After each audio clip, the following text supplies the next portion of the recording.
Under the gentle sunlight spreading across the beach, a stunning blonde beauty lifted a juicy piece of watermelon and gently brought it to Tranthu. Sir, a black-haired girl with a sweet voice like honey said, "Tranthu, I have a request, may I?"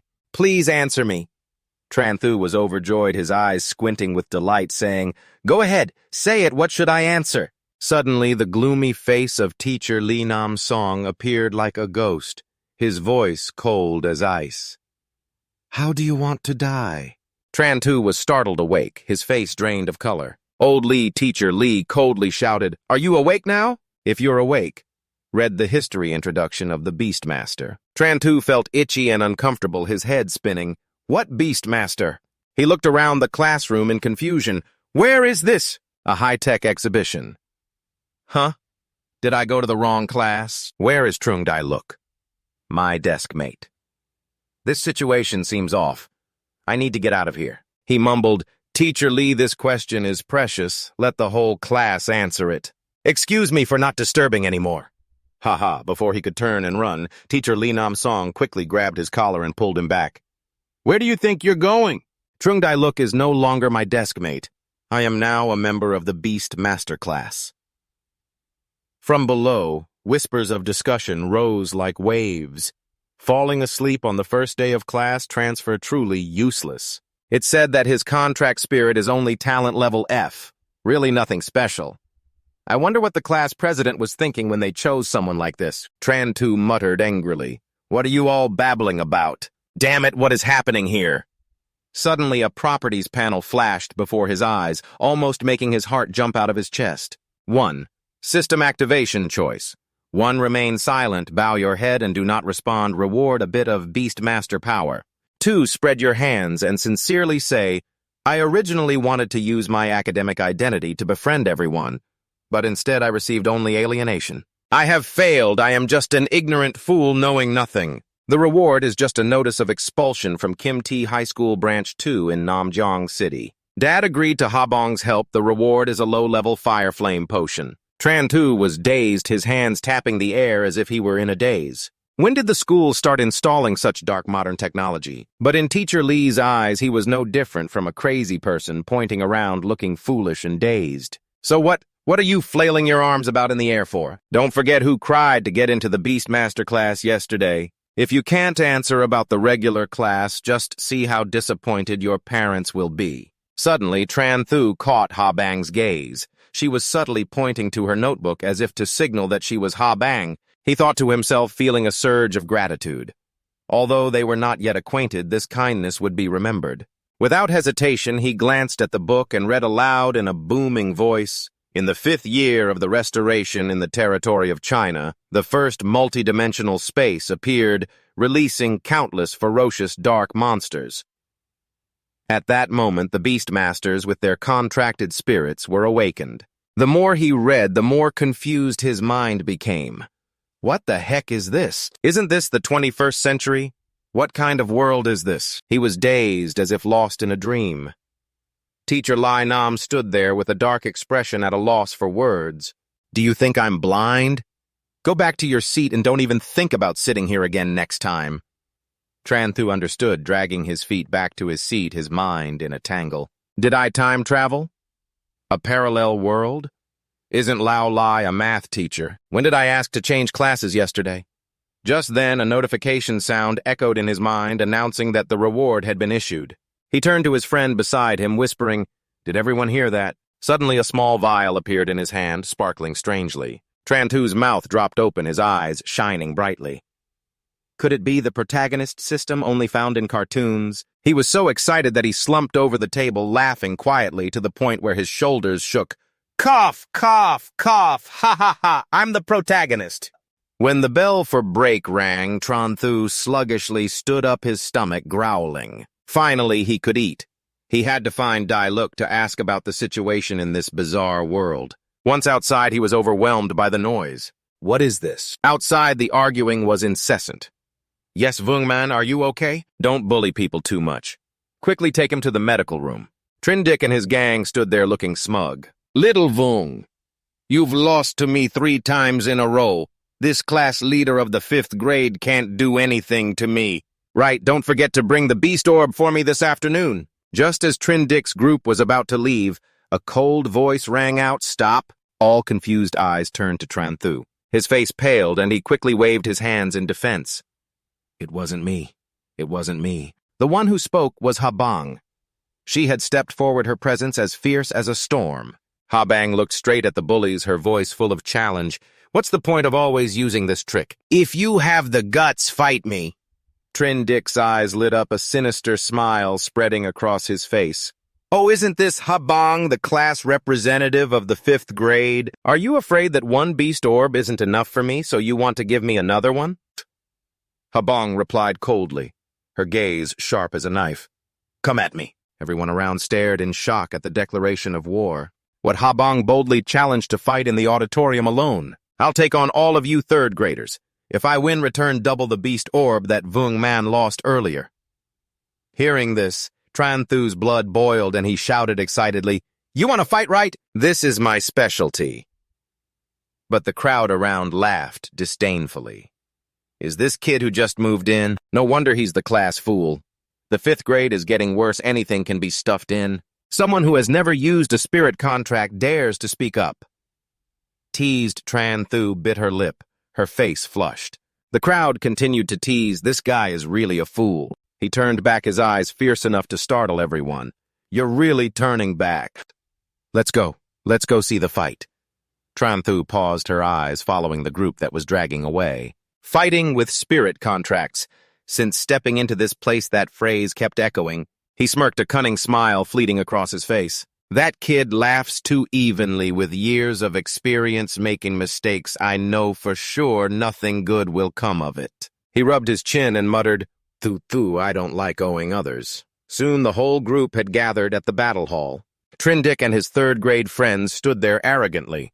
He proudly declared, Habang, I admit your strength is very strong, but I didn't expect you to be this foolish. You challenged our whole class. I'm taking your beast orb first. Habang stood there, her expression completely unmoved, cutting the nonsense. From her hands a chill radiated like frost. In the blink of an eye, a majestic spirit contract appeared. Habang, level 5,000 Beastmaster with a level 5 Ice Wolf. The crowd in the stands was astonished, jaws nearly dropping to the ground. A level 5 Beastmaster Spirit Wolf Treasure 1. Trindic gritted his teeth, his eyes flashing with jealousy. No need to panic, a higher level doesn't help much. More than 20 people took turns to crush it. Even though he was just a level 4 Beastmaster, Trindish still confidently gave orders. His friends immediately summoned their spirit contracts. Level 3, Violent Monkey, level 4, Skull Warrior, level 2, Green Wall Worm, level 3, Scorpion, level 3, Mud Monster. With a shout, the whole pack of spirits charged. Habang's Ice Wolf only let out a roar. Its powerful paws immediately sent the tiny green wall worm rolling dead. Its owner fell to the ground crying, My green wall worm. Trindic quickly shouted, Don't panic. Everyone switch to automatic mode. Switch to control state. The spirits immediately surrounded the Ice Wolf tightly from all sides. Trindic was surrounded. The Ice Wolf jumped agilely, dodging the heavy punch of the violent monkey, but unexpectedly a slippery sensation clung to its feet. The mud monster had caught it. Trindic laughed triumphantly. Heh heh. Habang just slightly smirked, letting out a scoff. Yeah.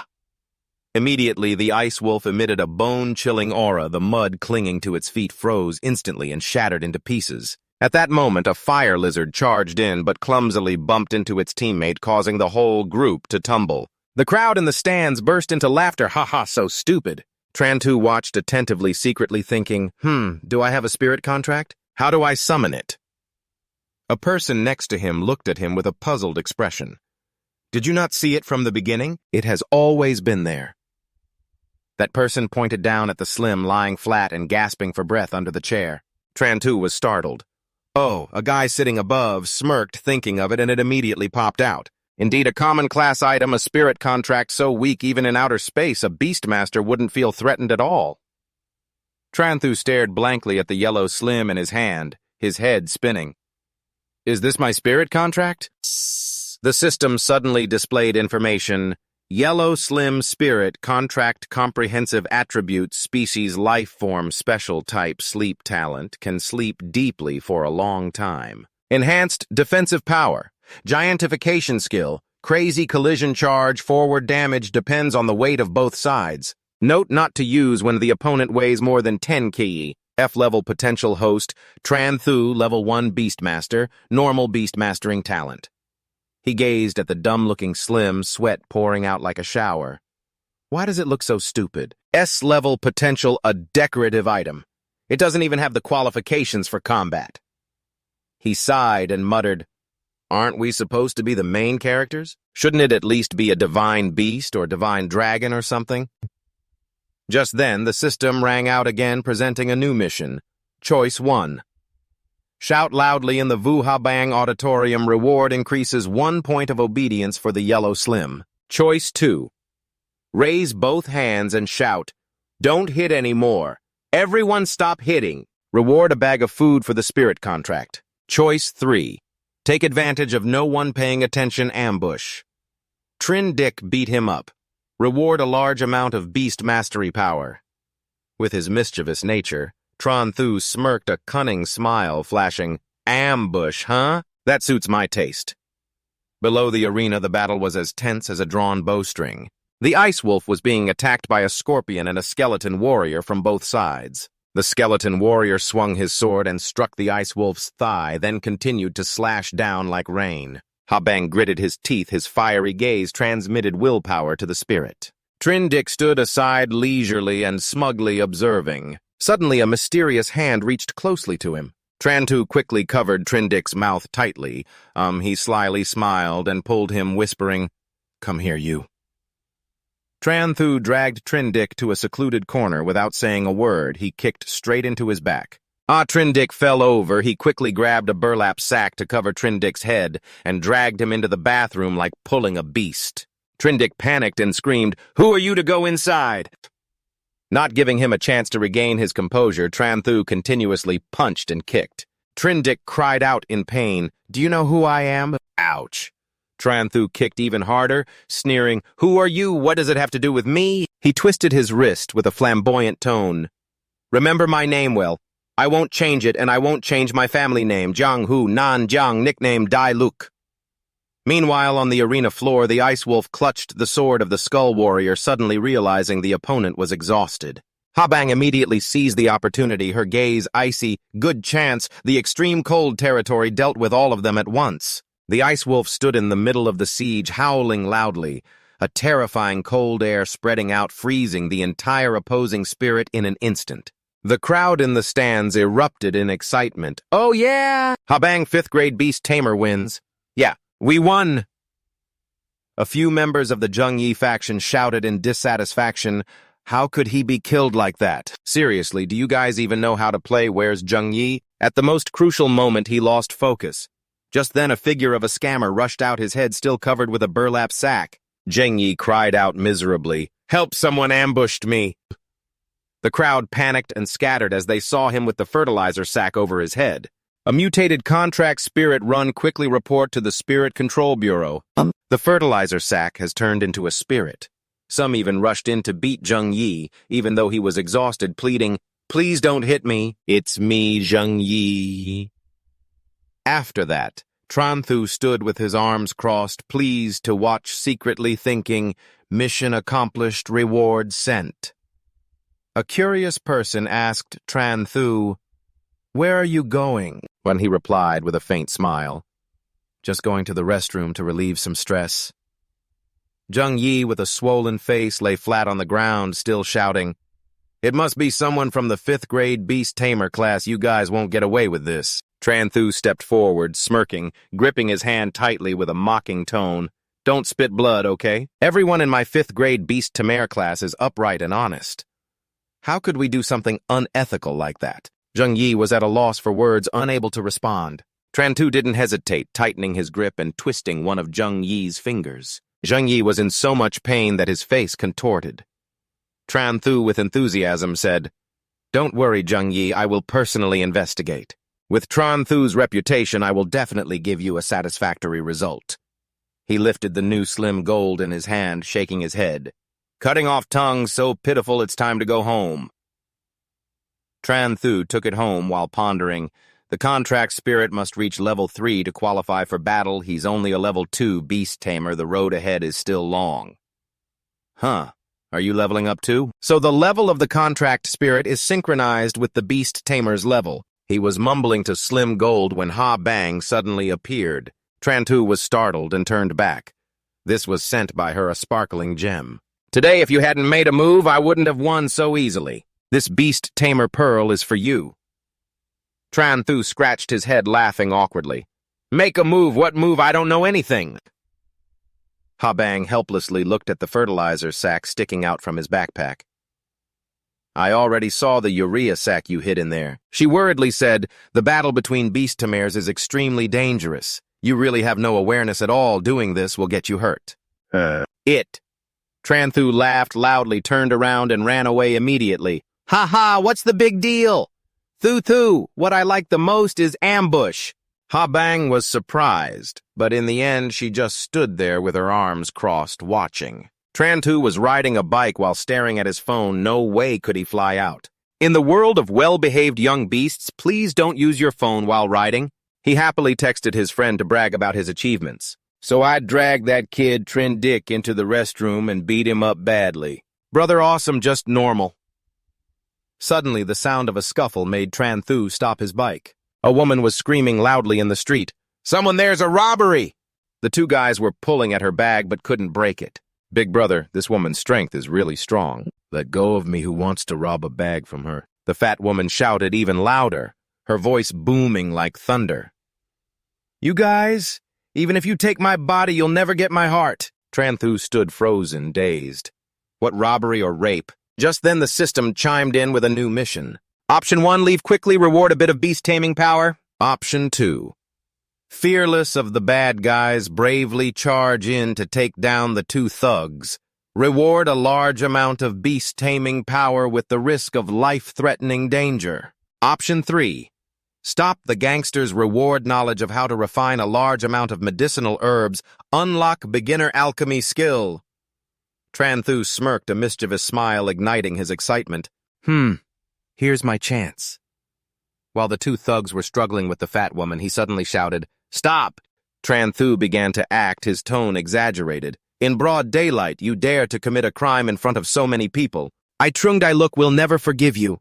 The two thugs looked at Tranthu's crazy appearance, stunned, as if glued, standing still. Taking the opportunity, the woman hurriedly escaped. When they realized she had slipped away, both were bewildered. And the two stood in the middle of the street, yelling angrily, You brat, next time I see you, I'll smash your face. Remember that for me. After that, Tranthu happily pedaled away, feeling satisfied when the system announced the reward had been sent. The beginner alchemy skill space has been unlocked. Hearing about the medicinal herbs, he curiously mumbled, What are medicinal herbs, Dad? When he got home, Tranthu called out loudly, I'm back. His mother smiled brightly. Back already. Hurry and wash your hands and eat. He glanced at his dad sitting on the sofa, breathing a sigh of relief. Still okay, still okay. Mom and Dad are still the familiar parents. In his private room, Tranthu excitedly pulled out the items he collected today, examining each one closely. This system is really stingy, only giving low-level potions. He held the fire flame potion and muttered, This must be for drinking. Saying that, he poured the potion into a cup and brought it to the dining table. While eating, Tranthu curiously asked, Mom and Dad, are you both beast tamers too? His dad frowned in confusion. Nonsense, I'm working at a beast tamer unit here. Suddenly his dad exclaimed, as if remembering something interesting, excitedly pulling a shining red fire flame potion from his bag. That's right, this month I achieved outstanding results. This is a reward from the company. Look, a low-level fire flame potion. Tranthu, who had just finished the cup of potion, was stunned, mouth agape. Oh, isn't that what I just drank? He nervously scratched his face and cautiously asked, Is this type of potion very valuable? His dad happily tapped the box, his voice full of pride, of course. The fire flame potion can permanently increase the fire attribute of the contracted spirit. A bottle like this is worth several thousand yuan. Tranthu jumped at the mention of the price. Is it that expensive? His dad nodded. Each potion is crafted with the alchemist's utmost effort. The observation time for the transformation to refine it has a high failure rate, which is why it is so precious. His mom sighed in regret. It's a pity that the contracted spirit of the young lady isn't of the fire attribute. It would be better to sell it and buy some supplies. Tranthu's dad nervously stammered. So what happens to the person who drinks it? His dad pondered with a frown. Who would drink it?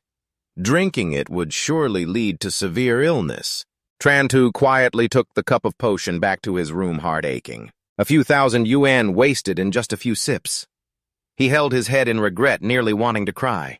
The next morning, Tranthu lay sprawled on the bed, lazily studying the system. He examined the list of potions that had not been unlocked: poison, fire, cannon, ice, poison, and explosive poison. All of them are still locked. He curiously clicked on the great strength poison, and the information appeared: permanently increase the strength of the contracted spirit. Great strength potion control level ability. Crafting requires less than 30% of the necessary materials, but the system announced that the current materials are insufficient and cannot be crafted. He read further, noting that each successful crafting would increase the level of ability divided into beginner control and grand master, with each level providing different effects. He stroked his chin, pondering. Other materials are easy to find, but the main ingredient, great strength flower, seems only to exist in the otherworldly space. Suddenly, the phone lit up brightly. A message appeared. Black Steel Wisdom, the lone wolf wants to have a match with you. Do you agree? Tranthu smirked, his eyes sparkling with excitement. This kid came at just the right time. He quickly replied, Zhang Dali, perfect timing. Do you know where to buy great strength flowers? Tranthu. Zhang Dali curiously replied, Why are you weak? Tranthu immediately retorted, I can carry a person on my shoulder. My hands can lift a horse. Stop saying nonsense and ruining our brotherhood. Does my dad need great strength like he just realized? So it was you, but the Dailuk flower can only be bought with a pharmacist's license, otherwise you have to search in the black market. All right then. Tranthu nodded vigorously. Okay. Then let's meet after school tomorrow. Trong Dailuk immediately responded. Okay. To protect the dignity of middle-aged people, Tranthu sweetly added, That's right, lend me some money. Dailuk immediately turned hostile. Hello, friend, I'm not online right now. You can leave a message in Tranthu's world. The potion making has a history of over 100 years, but due to the unstable and random nature of the ingredients, the refining process is extremely complex and delicate. Products from the otherworldly space remain a mystery to scholars, unable to be mass-produced. As long as the appropriate material code is scanned, his system will perform a perfect refining process, far surpassing that of a senior pharmacist. A senior pharmacist can earn hundreds of thousands a year, while a noble pharmacist achieves a status and income that ordinary people can only dream of. Tranthu was overjoyed, daydreaming about becoming rich. Hey, with money, I will refine a bunch of potions for Slim, then hey.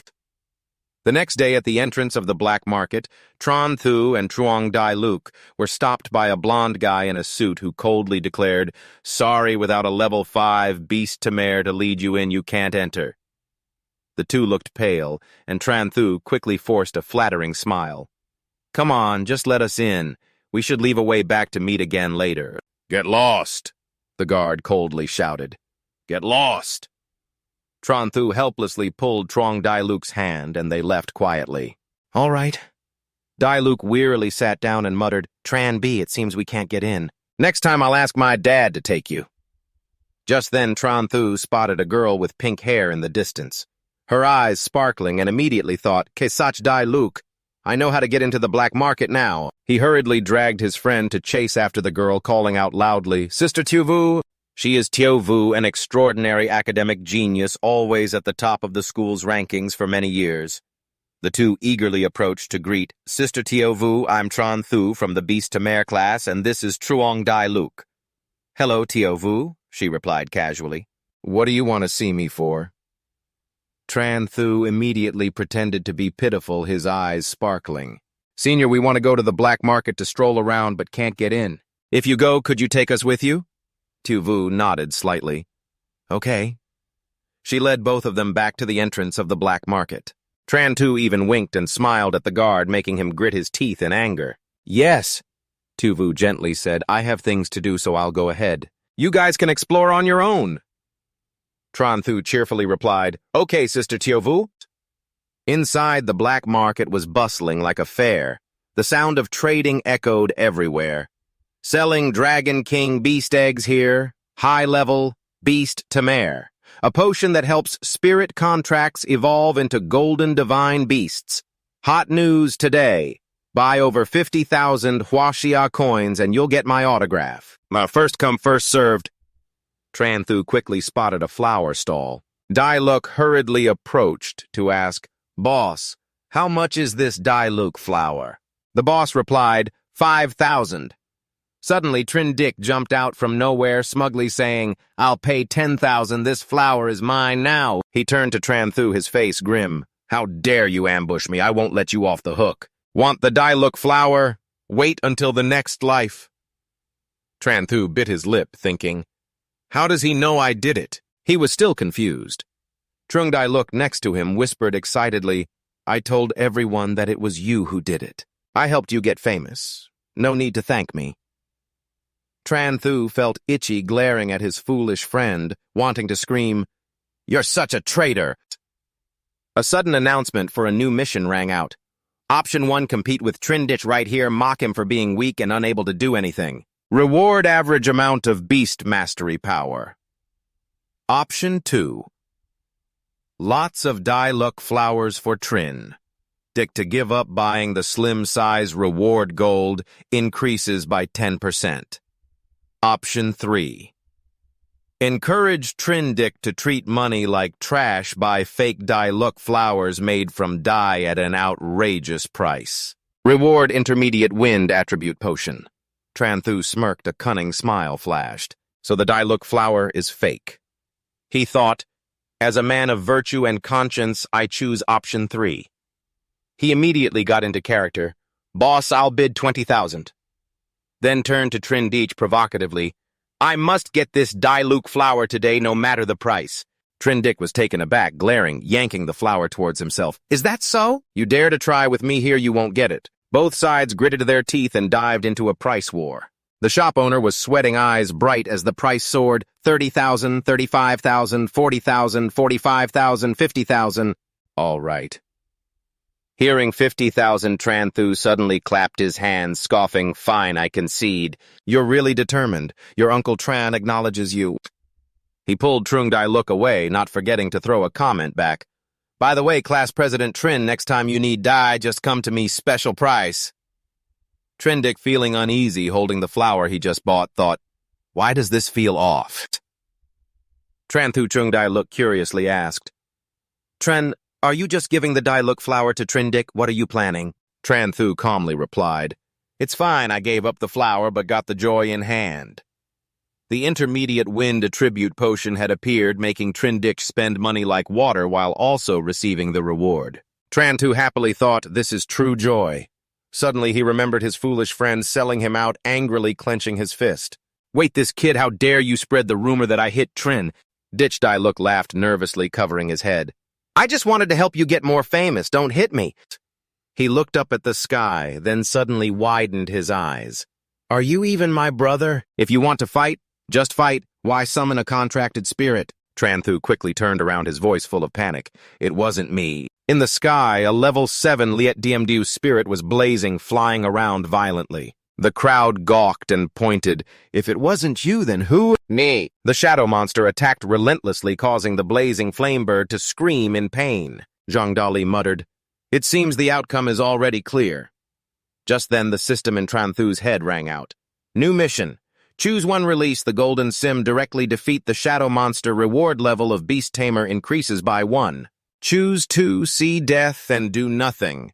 Take the opportunity to escape amidst the chaos. Reward level of attack skill of the golden sim increases by 1. Choose 3. To defeat the enemy, you must capture the leader. Attack the master of the shadow. Monster. Reward gold attribute of the golden sim increases by 5%. Tranthu, the system locks onto the enemy's position. Tranthu smirked, patting Dolly on the shoulder. With me here, who knows who will win or lose? Dolly was still confused when Tranthu pulled out the familiar goat dung bag from behind his back.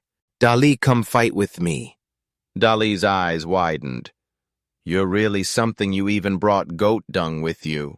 Tranthu quickly locked onto the target, the master of the Shadow Monster Level 9 Beast Tamer. Thankfully, the system has an automatic target locating function. He whispered, this guy is high-level Level 9 Beast Tamer. The two approached stealthily from behind, and suddenly his golden sim jumped up, rolling straight to the feet of that guy.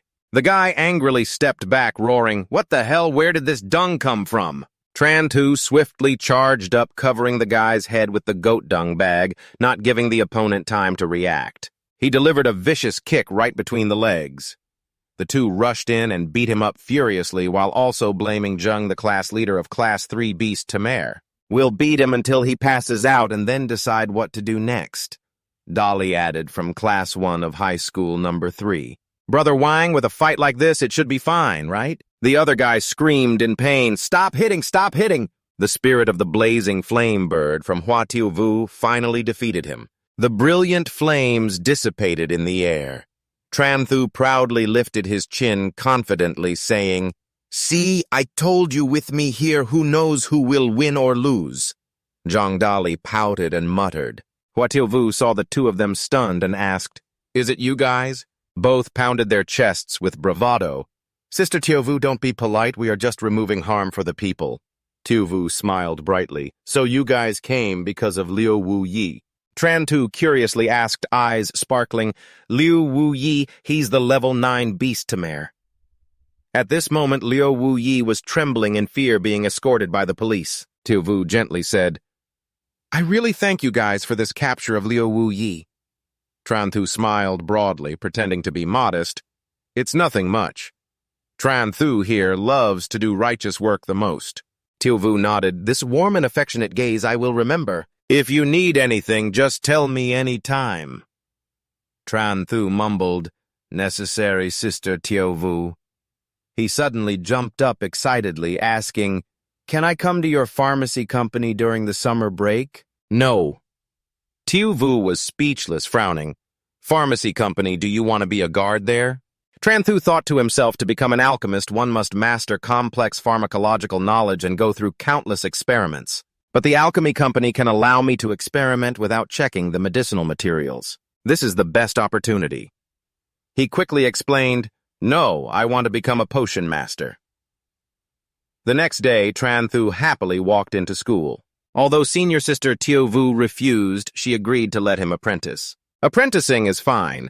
At least it gives me a chance to get in touch with alchemy. As soon as he entered the class, his classmates cheered, Brother Bai, you're amazing! People fight with contract spirits while you engage in close combat directly. Opening up a new path to combat, that's right. Brother Bai's reputation even surpasses Sister Tiu Vu. Everyone is humble, but just the demeanor of UD is enough for us to learn for a lifetime. One person chimed in, eyes bright with excitement. Brother Bai, do you have any UD left at home? Give me one, I'll hang it on the wall to ward off evil. Tranthu boasted, waved his hand, and spoke with a proud tone.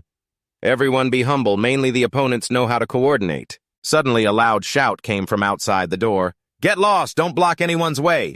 Damn it, that Tranthu. Have you played games for more than 180 minutes that your brain has been wiped clean, Sister Nam? So angry that she couldn't speak.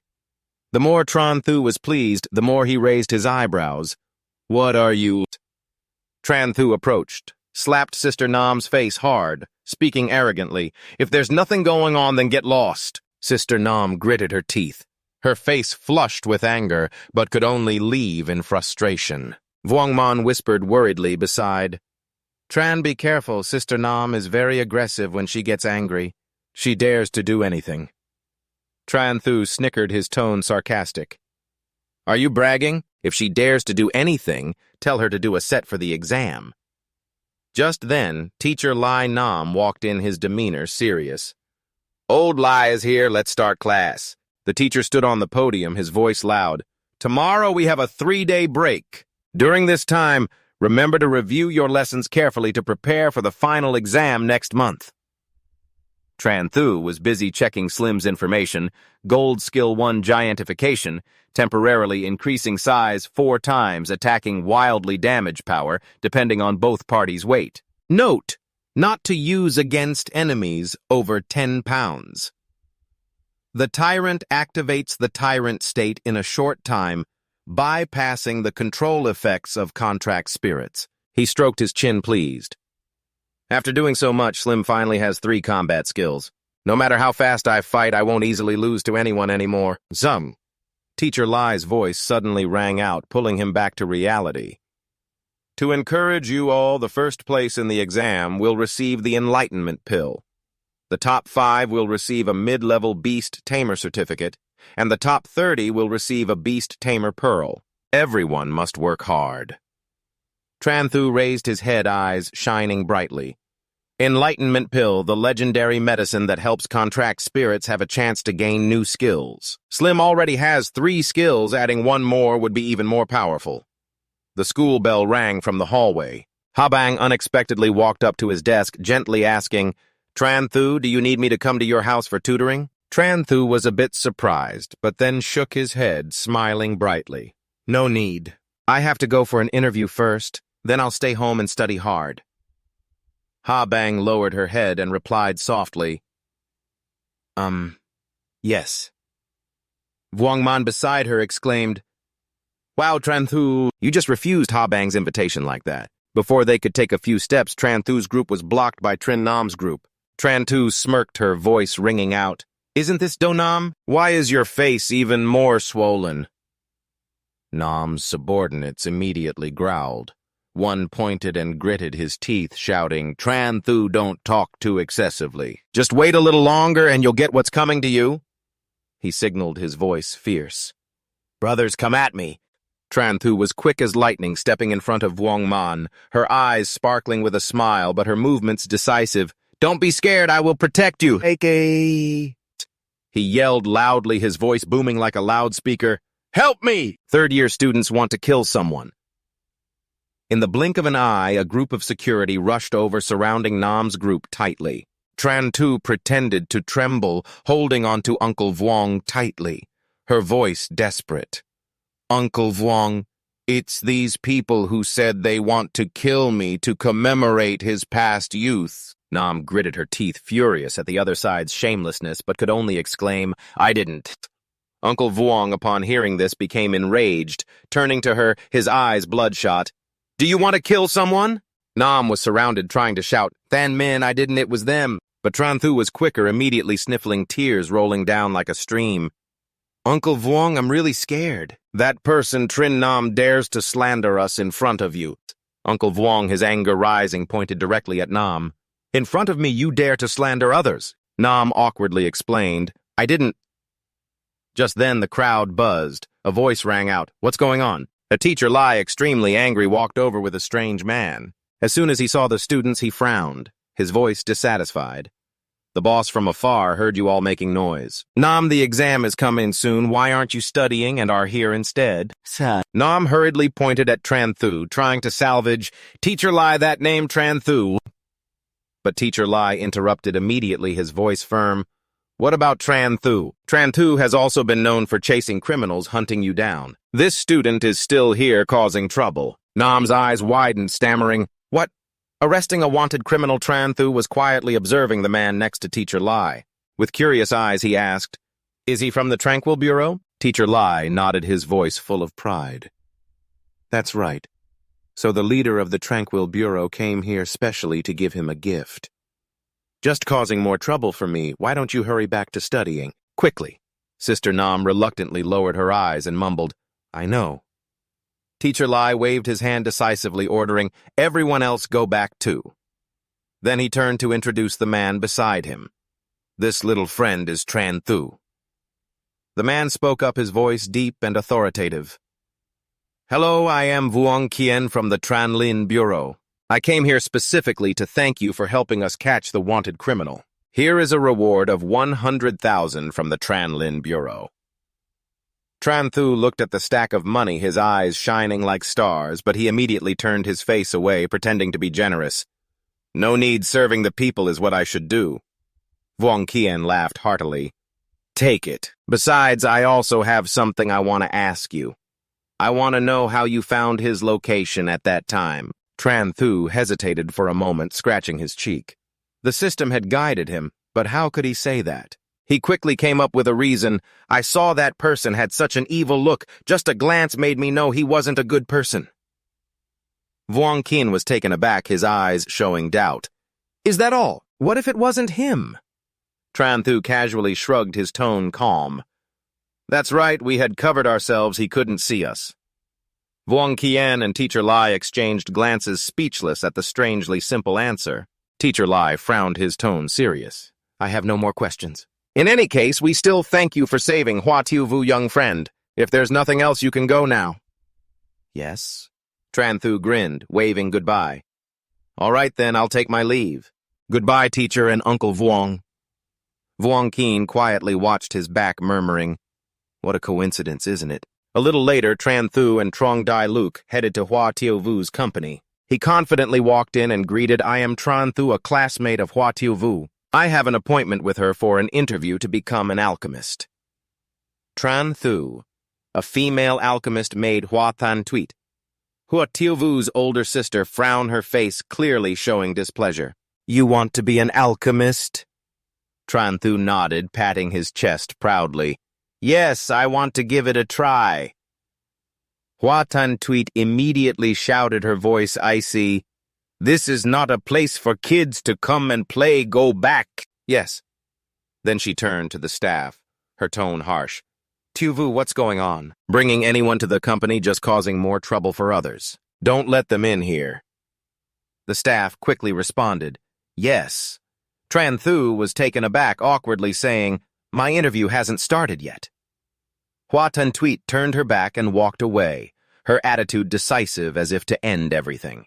The system reappeared, presenting a shameless task for Tranthu to choose. One keeps silent, quietly disappointed, and return home receiving the title Died Before Apprenticing, along with the aura effect Loser increasing by 1. 2.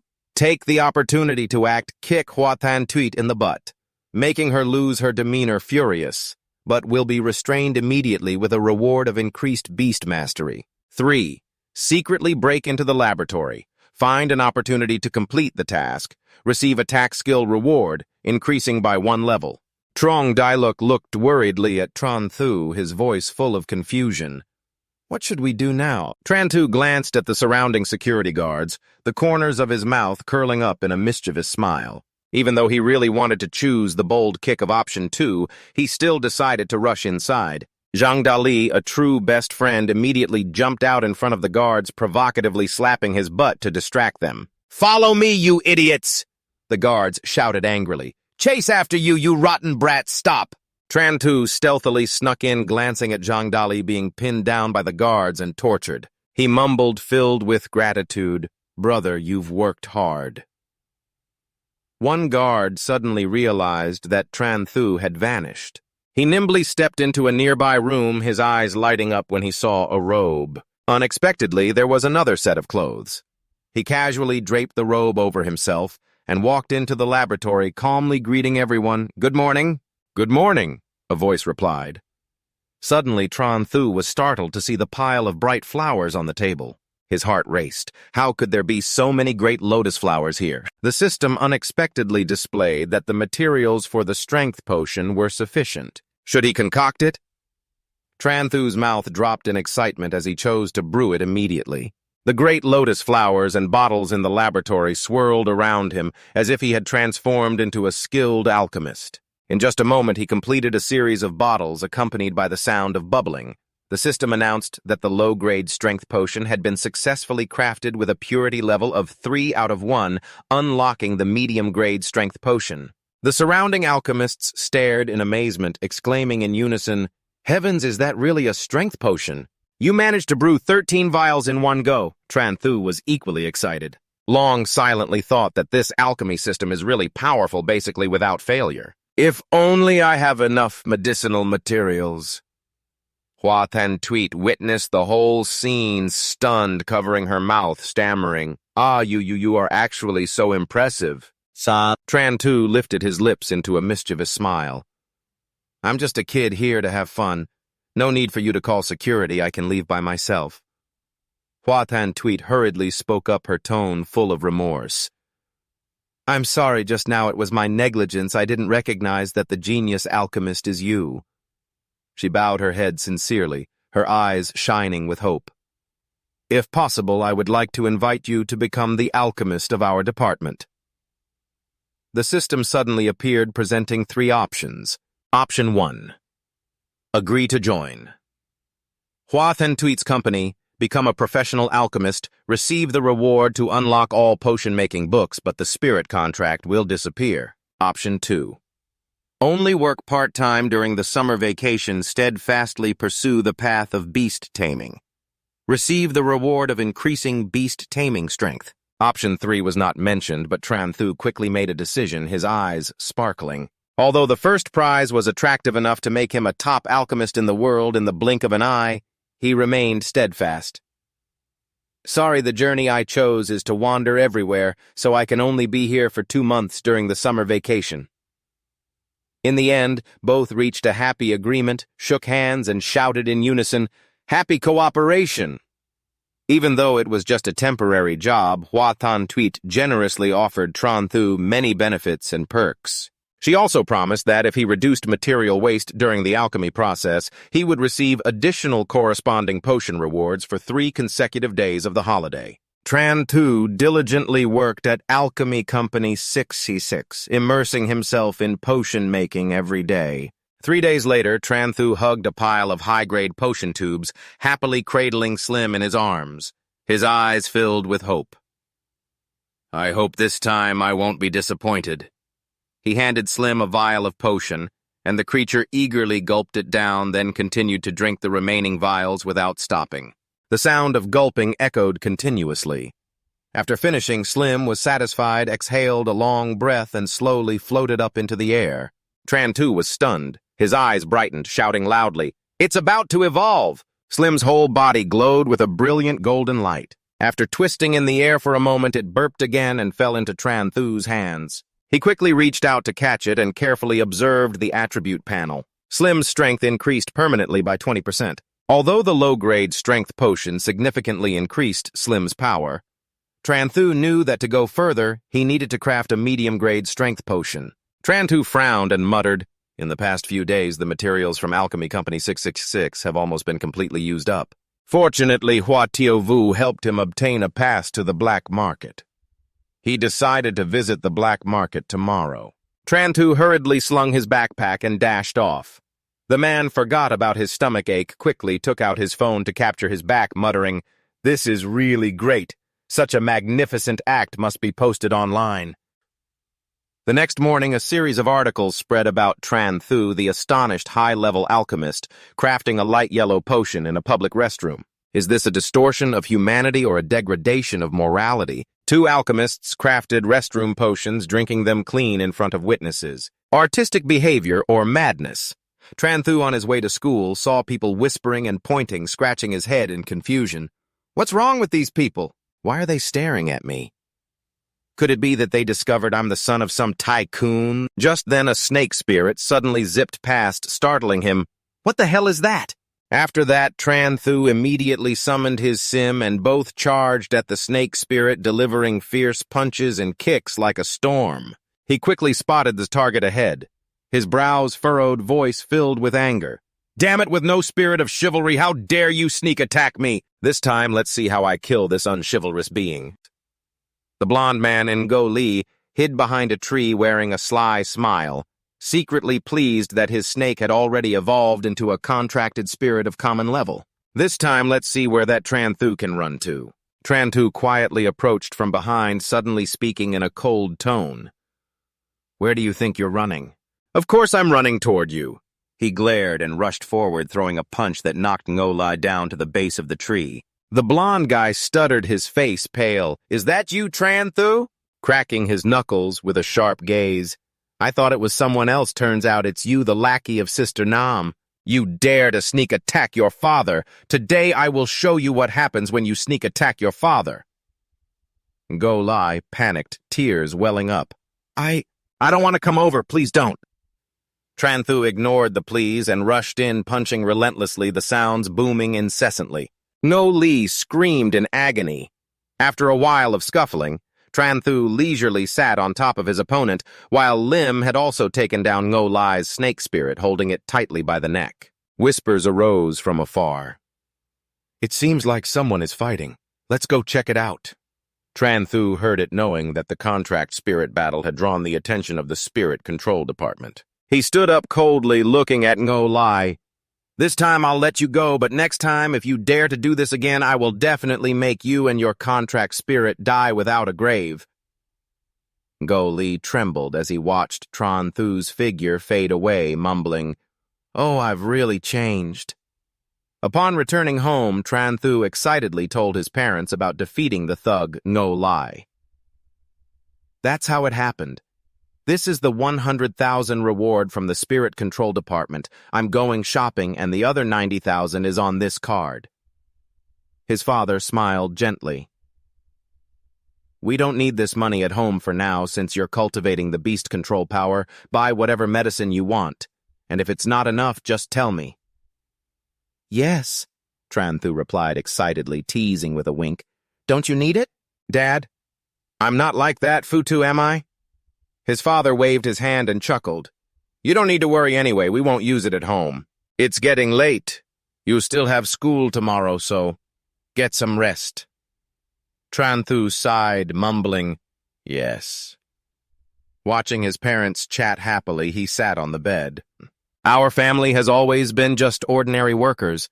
Why does Dad talk as if money is not an issue?" Tranthu pondered with many doubts. Mr. Lai and Uncle Truong. Both people of status, even called his father too intimately. Could there be a secret behind it? Never mind if there is really something. Sooner or later, Dad will tell me. He stood up, reached for the light switch, mumbling, "I'll just sleep first. I have to go to school tomorrow." The next morning, Tranthu yawned widely, sluggishly walked into class, and before he could gather his thoughts, a group of classmates rushed over, staring at him as if they wanted to pierce through him. Startled, he froze, his heart pounding. "What the hell is going on? Why are they looking at me like that?" Teacher Lai just then pushed the door open and walked in, his voice cold as ice. "Tranthu, come here for a moment." He anxiously replied, "Yes, yes." In a corner of the hallway, Teacher Lai looked at him sternly and directly asked, "Tranthu, did you go to the black market yesterday?" Tranthu broke out in a cold sweat, his heart racing, thinking, could it be that the fight with Ngo-Li has been discovered? He stuttered, his voice trembling. "Teacher, please let me explain." Teacher Lai pulled out a phone and held it in front of him. "Is this you?" Tranthu blankly took it, immediately struck by the headline of the article, "Shock Mysterious Person Making Drugs in a Public Restroom." The article spread rapidly with 20,000 shares and 21,000 comments. "Is this the legendary potion making for the emergency treatment? The art comes from a pretty good life, just a little rotten." Tranthu's eyes widened, heart racing. "Damn it, it's really hot now. I just randomly made a type of medicine, but unexpectedly the whole city knows." He forced a smile, handed the phone back to the teacher. "It's me." Teacher Lai laughed heartily. "I knew it was you. Although it's just a corner of your face, your rebellious nature I can always recognize." Then he seriously advised, "However, right now online, everyone is looking for someone in that public restroom. Recently, you need to be a bit careful. Avoid attracting those illegal businessmen." Tranthu nodded vigorously, excitedly replied, "I know, yes." Teacher Lai nodded. "All right, nothing else. The teacher still has things to do, you can go ahead." He quickly responded, "Yes." Teacher Lai turned to Habang and Vuong Man, speaking steadily. "Where are you two going?" Then he continued, speaking to the two. "This time I called you here to inform you that the school has plans for a few top students in the final exam for grade 12. Particularly Tranthu, who was nearby, perked up to listen, mumbling, grade 12 special. In previous years, this class was only held in the second semester of grade 12. Why is it being held so early this time?" Habang and Vuong Man returned to class, their faces clearly showing concern. Tranthu keenly noticed, thinking, could there be something serious going on? The bell rang for the end of school ding-ding-ding. Tranthu and Trong Dailuk rode their bikes home. Dailuk laughed loudly. I heard you became famous now. Tranthu laughed heartily. No, it's just an ordinary photo. I had no idea it would be so hot that the whole social media would be chasing after me. Suddenly, Tranthu braked sharply, causing Dailuk to almost fall into the street, yelling, "Oh, damn! What the hell are you doing?" In front, a girl with a small child was being harassed by two men. One of them said, "Miss Vuong, the money you owe us is still unpaid, so don't blame us for being rude to your sister." Dailuk curiously asked, "What's going on?" "Don't you know?" Tranthu shook his head, but the system had already displayed a choice task. One, blindfold and mumble, I can't see anything, receive a reward for a violent skill book. 2, act heroically, help the girl escape danger, receive a reward for medium-level beast control. 3, join the evil forces, force the girl to pay her debt, receive a disgraceful title, making the spirit contract become evil and ruthless. Tranthu lifted his lips, his eyes sparkling with laughter. I don't know her, but being brave and righteous is my creed. He decisively dropped his bike on the road and rushed forward. Dailuk eagerly followed behind, shouting, "Brother, if you have the skill, I'm with you, hero." Seeing them approach, annoyed the kid wanted to do something. Dailuk shouted, "Hero, save!" Before he could finish his sentence, Tranthu had covered his face tightly, shut his eyes, mumbling, I can't see. The 5 of them froze the space as quiet as a frozen painting. Dailuk gasped, mumbling, "Is that all you have to say after pretending to be righteous? Do you still want a hero to save the beauty?" The system immediately announced, "The skill book on violent meditation has been sent to the space." Tranthu sighed in relief, silently telling herself, "Finally got it." The child behind the girl looked at him with teary eyes full of gratitude. Tranthu immediately turned to the bespectacled guy, shouting loudly, "You stupid, useless fool only know how to bully women." The 2 guys panicked and ran away. The bespectacled guy angrily shouted, "You bastard, what did you say?" "Stop right there." Tranthu provocatively raised his middle finger, laughing. "Guests, hurry and chase after me. If you can catch me, I'll give him up." Bursting into laughter, the voice echoed, "He he he." The 2 men turned red with anger, their fury flaring up. Bastard.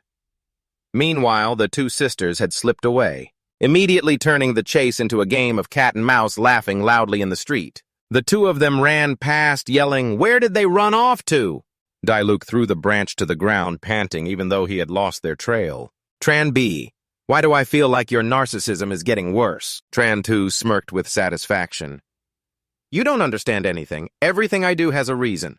He happily stroked his chin, secretly thinking that while others cry out in despair, they can't make the contract spirit comprehend the skill I just need to rely on the system to easily achieve it. How wonderful. Tranthu put his arm around Dailuk's shoulder, smiling brightly. "Let's go. I'm in a good mood today. I'll treat you to a meal." But before they could take a few more steps, a car suddenly stopped right in front of them. Tranthu and Dailuk immediately became alert, shouting in unison, "Someone come out!" The car window rolled down. Dailuk's father laughed heartily. "Son Xiaobi, get in the car." Dailuk's eyes widened in surprise. "Dad just got in the car." Uncle Trong looked at Tranthu and asked with a smile, "Xiaobi, I heard you've learned beast-taming class." He nodded and replied briefly, "Yes." Uncle Trong nodded approvingly. "You have ambition." "It's a pity that Dailuk doesn't have the talent for beast-taming, otherwise I would also pull him to the black steel level." Tranthu raised an eyebrow, secretly thinking that the black steel level is a realm above level 9, hard for ordinary people to reach. Even with the system helping him grow stronger, even when lying still, he was still curious and asked, "Uncle Truong, can you tell me about the other dimension?" Uncle Truong pondered, his expression serious. "Do you want to go, Xiaobi?" Although there are many precious resources inside, the ferocious beasts are also very fierce. Without strong strength and a reliable beast-taming team, I advise you not to take risks. Tranthu silently thought, even if his strength isn't enough with the support of the system, everything will be different. He smiled with squinted eyes. I understand, thank you, uncle. That night at Tranthu's house, sitting on the bed, he diligently studied knowledge about medicine. Although he had absorbed all the knowledge rewards from the system to go further, he needed a huge amount of medicinal materials that the black market could not provide. He flipped through the book silently, telling himself, if I have the chance, I must visit the other dimension. Just then the phone rang. Tong Habang sent a message to Tranthu, nicknamed Tranthu without shame, excited thinking that Habang was shyly messaging him. Could it be that she intends to confess? He replied right away jokingly, you like me, right? All right, I'll give you a chance to pursue me. He laughed to himself, thinking that he should say it soon. How could a girl confess? Before he could send the message, Tranthu saw Habang message again, her tone full of hope. Can you lend me some money? I'm about to break through to level 6 Beastmaster. I want to buy a mid-grade beast pearl from the black market. His face darkened, muttering, Huh? I've been typing for so long I thought it was about this. The system immediately popped up offering 4 choices. Option 1. Boldly declare. What kind of relationship do we have? Why talk about borrowing? Don't be so polite. Just tell me how much you need. Reward.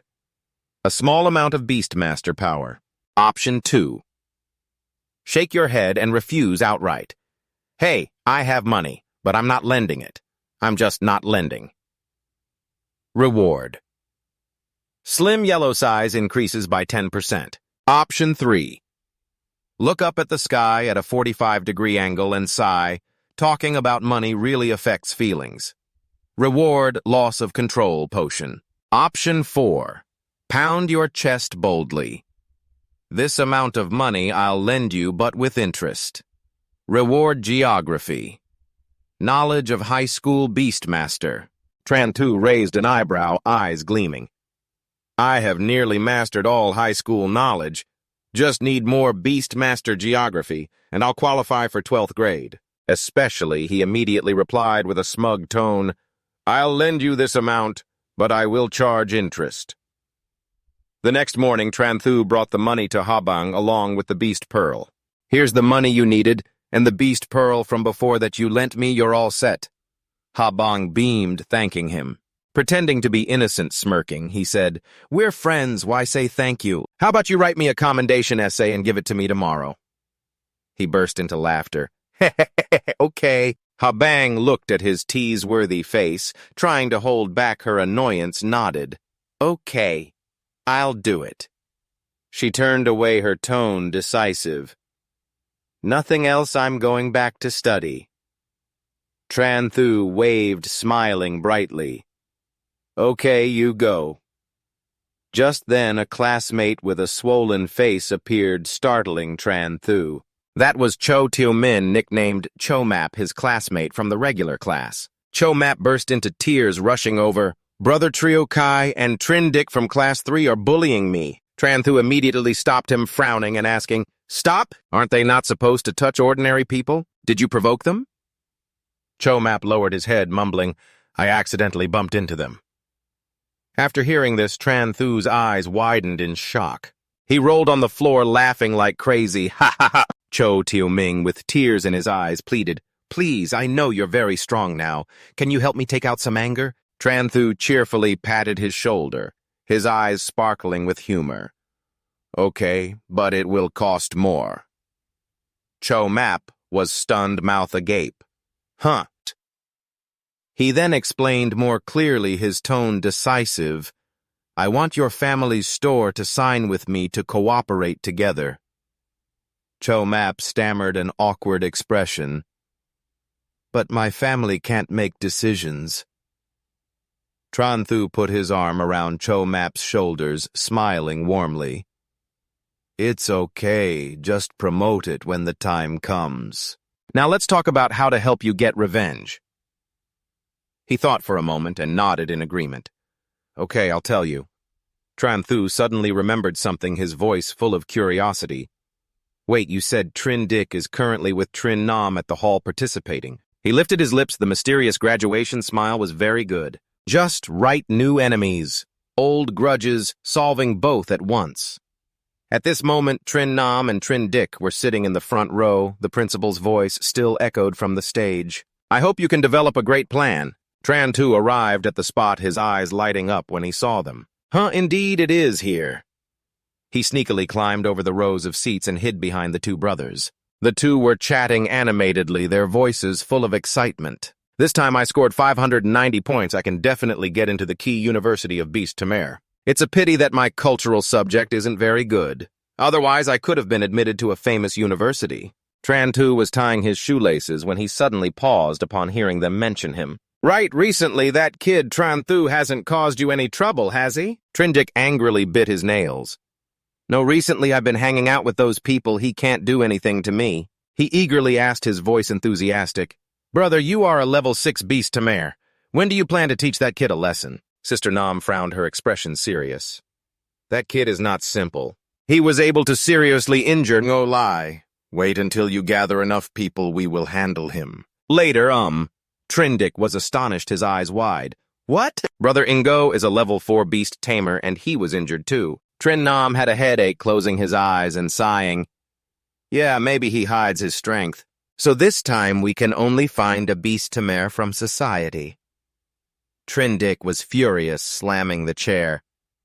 Damn it, Tranthu is really a bastard. He stood up, his voice annoyed. I'm going to the bathroom for a bit. Tranthu smiled to himself, feeling very excited. Initially thinking he would have to wait a bit longer, he didn't expect the opportunity to come so soon. He immediately followed Trindic, unaware that Trin Nam had caught a glimpse. He frowned, thinking to himself, why does this back look a little familiar? In the bathroom, Trindic was fumbling to deal with his frustration when a voice suddenly rang out. Going to the bathroom. Tranthu appeared holding a goat manure bag, smiling brightly. Good afternoon, Mr. Trin. Trindic was startled, hurriedly pulling at his shirt, but Tranthu quickly grabbed him, wanting to run. Yeah, stay here. The bag immediately covered Trindic's head. He thrashed around and screamed, Tranthu, you motherfucker! Tranthu paid no attention, dragging him along with a mocking tone. What? Good nephew, you have to call your grandma, too. Trindic angrily summoned the skeleton spirit. Spirit, cut him! Give me the skull warrior! The white bones appeared with a clatter. Tranthu snickered. Summoning a contract spirit, huh? Come out, Slim. The giant yellow Slim jumped out, crushing the skeleton in an instant. He turned around sharply, his eyes flashing with danger. This time no one can save you. Tranthu clenched his fists.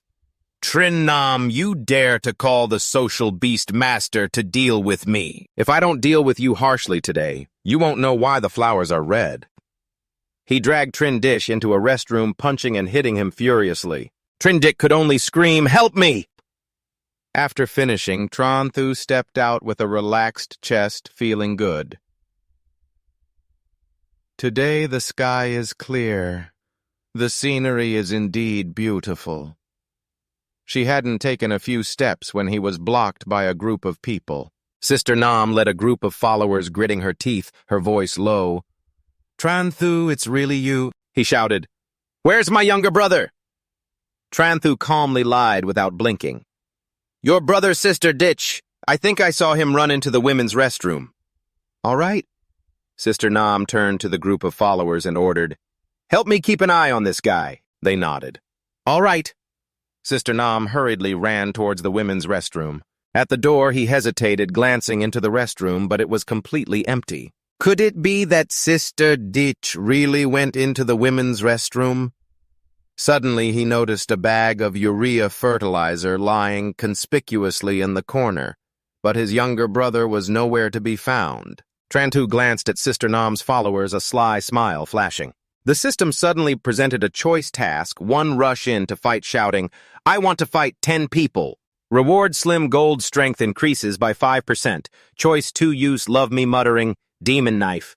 Swinging it up without looking, feeling uncomfortable. Reward. Slim Gold speed increases by 15%. Choice 3. Shout for help, call for support. Reward infusion medicine. Choice 4. Talk to 5 people, turn enemies into friends. Reward increase 1 level of Beastmaster. Tranthu stroked his chin, considering. All 3 choices are not bad, but choice 4 suits me best. He excitedly thought that if he could level up the Beastmaster by 1 level, he could enter the special 12th grade.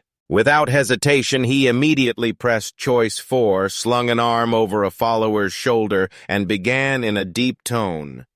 Brother, don't be tense. Actually, I and Sister Nam are very close. Don't misunderstand. Just because I'm fierce, we've been friends since childhood. The other guy was confused. Then why are you bullying his younger brother? Tranthu grinned. Just playing around, Sister Ditch is like my younger brother. We often play like this. The guy frowned suspiciously. Really? Tranthu nodded firmly. Of course. Think about it. If we had a grudge, I would have slipped away long ago. Why am I still standing here calmly? He casually slung an arm over each guy, smoothly lying. I'll tell you, Trin Nam has liked acting since he was a kid. Every year he has to put on a few plays, always getting deeply into character. 5 minutes later, Trin Nam led Trin Dick out, hearing the followers chatting excitedly. So, that's it, you guys really play interestingly? Tranthu laughed loudly, embellishing the tale. That's right, when we were kids, we played even more viciously. Sister Nam once wore a dress making me play the heartless guy. The crowd laughed uproariously. Sister Nam angrily growled, Vuongdu, what are you doing? Vuongdu covered his mouth and chuckled. We are talking, Sister Nam, you really know how to play. All right. Another guy chimed in. I didn't expect you to have this side. Sister Nam snapped. What do you mean? What are you playing? The group of younger guys continued to laugh. Brother Nam, stop acting. Tranthu has told everything. Sister Nam's face darkened, pushing them away. Told what? What the hell are you talking about? One guy rubbed his hands in frustration. Sister Nam is just acting. Why do you have to scold us? Tranthu expressed sympathy smoothly, saying, A Nam is like that, very easy to get into character. Everyone, please be understanding. Give way a bit. Sister Nam, don't hold grudges against good brothers. He laughed loudly, saying, Well, it's getting late. Tonight, you all have the 12th grade graduation ceremony. Disperse. The crowd smiled in response. Okay, let's keep in touch later. No one noticed Sister Nam's face, which was as dark as a pot bottom. Tranthu cheerfully waved. You guys go ahead. Anam hasn't finished his role yet. Let me help him. Sister Nam was furious, putting her younger brother down, roaring at Tranthu. Damn it! Seeing the younger guys had gone some distance, Tranthu smirked. He immediately turned against her, looking at Sister Nam and saying, Brother Nam, let's start. Quick as lightning, Tranthu covered Sister Nam's mouth tightly, making her only mumble, uh-huh. The good brothers of Trin Nam turned pale upon hearing the noise, sensing something was wrong. That strange sound not good. Hurry back! They panicked and rushed toward the bathroom, where Tranthu was passionately punching and kicking. Then the crowd burst in, shouting, Stop it! Tranthu turned his head and forced a smile. Uh-oh, looks like we've been discovered.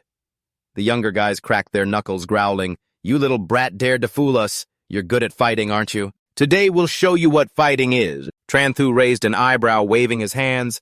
Don't. We are all civilized people. If you strike, I will scream. Sister Nam heard about his ability to feign injury and quickly shouted, Last time this guy yelled, the security ran over immediately. He thought to himself, it's now school dismissal time, close to the final exam. If I injure its spirit contract, it won't be able to attend class. Moreover, this kind of revenge is more satisfying than just beating it up. Sister Nam spoke up. Wait a moment. He threatened Tranthu. You are also a Beastmaster if you have guts. Let's duel at the Beastmaster Academy. Part 1. The system immediately displayed a new mission option 1. Beg for mercy. Ask Trin Nam for forgiveness. Reward title, Coward. A chance to soften the opponent when being beaten. Option 2. Refuse outright, run away from the bathroom. Reward. Basic Beast Mastery. Option 3. Win in the Spirit Contract Battle. Reward Gold. Sim Innate Talent. Comprehension Rich Armor. Tranthu looked at Trin Nam, a level 6 Beast Master. After the previous choice, I was already level 5. I might not lose to him, but glancing at the younger guys, he felt a bit nervous. All level 5 Beastmasters level 6, whether win or lose, these guys would definitely take the chance to beat me up. Habang, the strongest in the class, might not even be able to take down the whole group. But if that person is chosen, he frowned and replied, I agree, but I doubt your character. I want to find a witness at the Beastmaster Tavern. Tranthu managed to invite Hua Tiaoyu to testify. Sister Nam thought to herself she didn't expect this kid to call Hua Tiaoyu, but it seems the only way to deal with him is to defeat him in the match. He politely bowed his head this time, bothering Sister Tiaoyu. Then Tiaoyu worriedly asked, "It's easy to find a witness, but are you sure you can win against Sister Nam?" Tranthu smiled confidently. "Don't worry, Sister Tiaoyu, I'm very confident." But inside he wasn't feeling comfortable at all. Even if he wasn't confident, he had to seize the opportunity of the gifted armor being presented to him. If he didn't take it, it would be a waste. Tranthu stepped forward to face Trin Nam, his voice firm. "Let's begin." Trin Nam immediately summoned the spirit Qingwu eagle, its wings shimmering in deep green. He roared, "Let me see your strength!" The eagle swooped down, its sharp claws clamping down on Slim. Splat! Splat! Splat! Tranthu gritted his teeth, thinking, "Not good. Trin Nam's spirit contract belongs to the flight system. Its speed far exceeds Slim. If this continues, I'm definitely going to lose."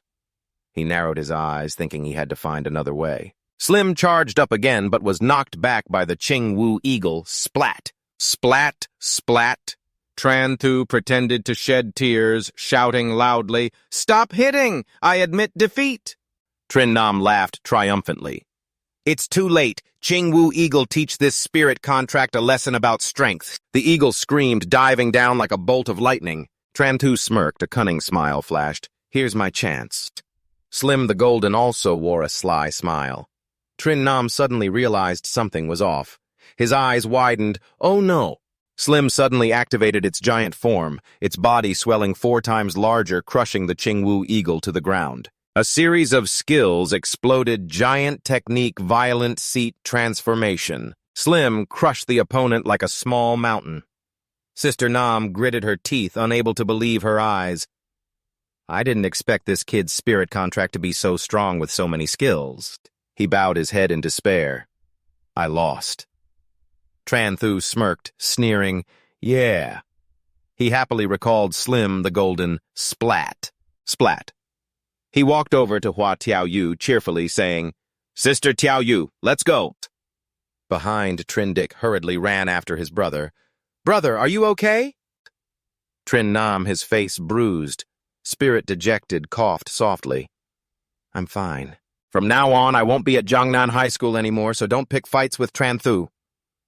Trindic gritted his teeth and nodded. "I know I will stay away from him." Once outside the schoolyard, Tranthu walked with Tiaoyu and she curiously asked, "Tranthu, is your spirit contract rank F? It feels even stronger than Sister's Fire Flame Bird." He proudly laughed. "Of course not. Your spirit contract is the Supreme Invincible Universe SSS level." Just then, Tranthu caught sight of Cho Til-min ahead. Cho Til-ming to chubby Til-vu still looked bewildered. Supreme Invincible Universe. Why have I never heard of it? Tranthu hurriedly said goodbye. "Sister Til-vu, I have to go now. We'll talk later." He quickly ran after Cho Til-min. Til-vu stood still, silently watching, thinking Tranthu is already a level 5 Beastmaster. If during this time he earns a beast, he might enter the special class. Tranthu patted Cho Til-min's shoulder. "Til-min, I've avenged you. Now let's go meet your parents to discuss business." Cho Map frowned. Now. That night, Tranthu arrived at the grand villa of Cho Til-min's family. After discussing everything, he said goodbye. "Well, see you later." On the way home, he breathed a sigh of relief. "Great, since unlocking the high-quality poison in the black market, I've been short on materials for alchemy." Now, partnering with Cho Til-min's family, they agreed to supply materials from the otherworldly space. No more worries about shortages. But he frowned and said, "Their family doesn't sell medicine, so what should I do with the dozens of bottles of high-quality poison left?" An idea flashed Slim. Now leaving the high-quality poison is useless. Maybe I should try selling it in the black market. At the corner of the black market, Tranthu squatted down vigorously advertising, Come on, the new release of medium-quality, high-potency medicine is here, genuine, absolutely counterfeit, 10 times everyone passing by, don't miss it. Seeing no one paying attention, he frowned and muttered, "Such a good medicine, and no one recognizes its value." Suddenly, an old man with a bushy beard approached, laughing. "Kid, your scam method is outdated. Do you want to learn a few tricks from me?" Tranthu was confused. "What?" The old man presented a book proudly saying, 998, you'll learn the secrets of black market scams. Tranthu looked at the title on the rare collection of black market scams. He waved his hand, pouting, "There's even a book on scamming, and it's a rare edition, too." Just then, a large screen in the black market displayed a flashy advertisement. "Only 30 bottles, limited quantity." Tranthu's eyes lit up, murmuring, "Limited quantity advertising, that's right, I know how to attract customers now." He put on a serious face and shoved money into the old man's hands. "Sir, I have a favor to ask you." Moments later, the old man brought a crowd as large as a festival. "Little Tran, the people you need are here." Tranthu smirked. "Very good. Let's get started." The noise erupted throughout the market. The hired crowd began to act. "Stop arguing. All this medicine belongs to me.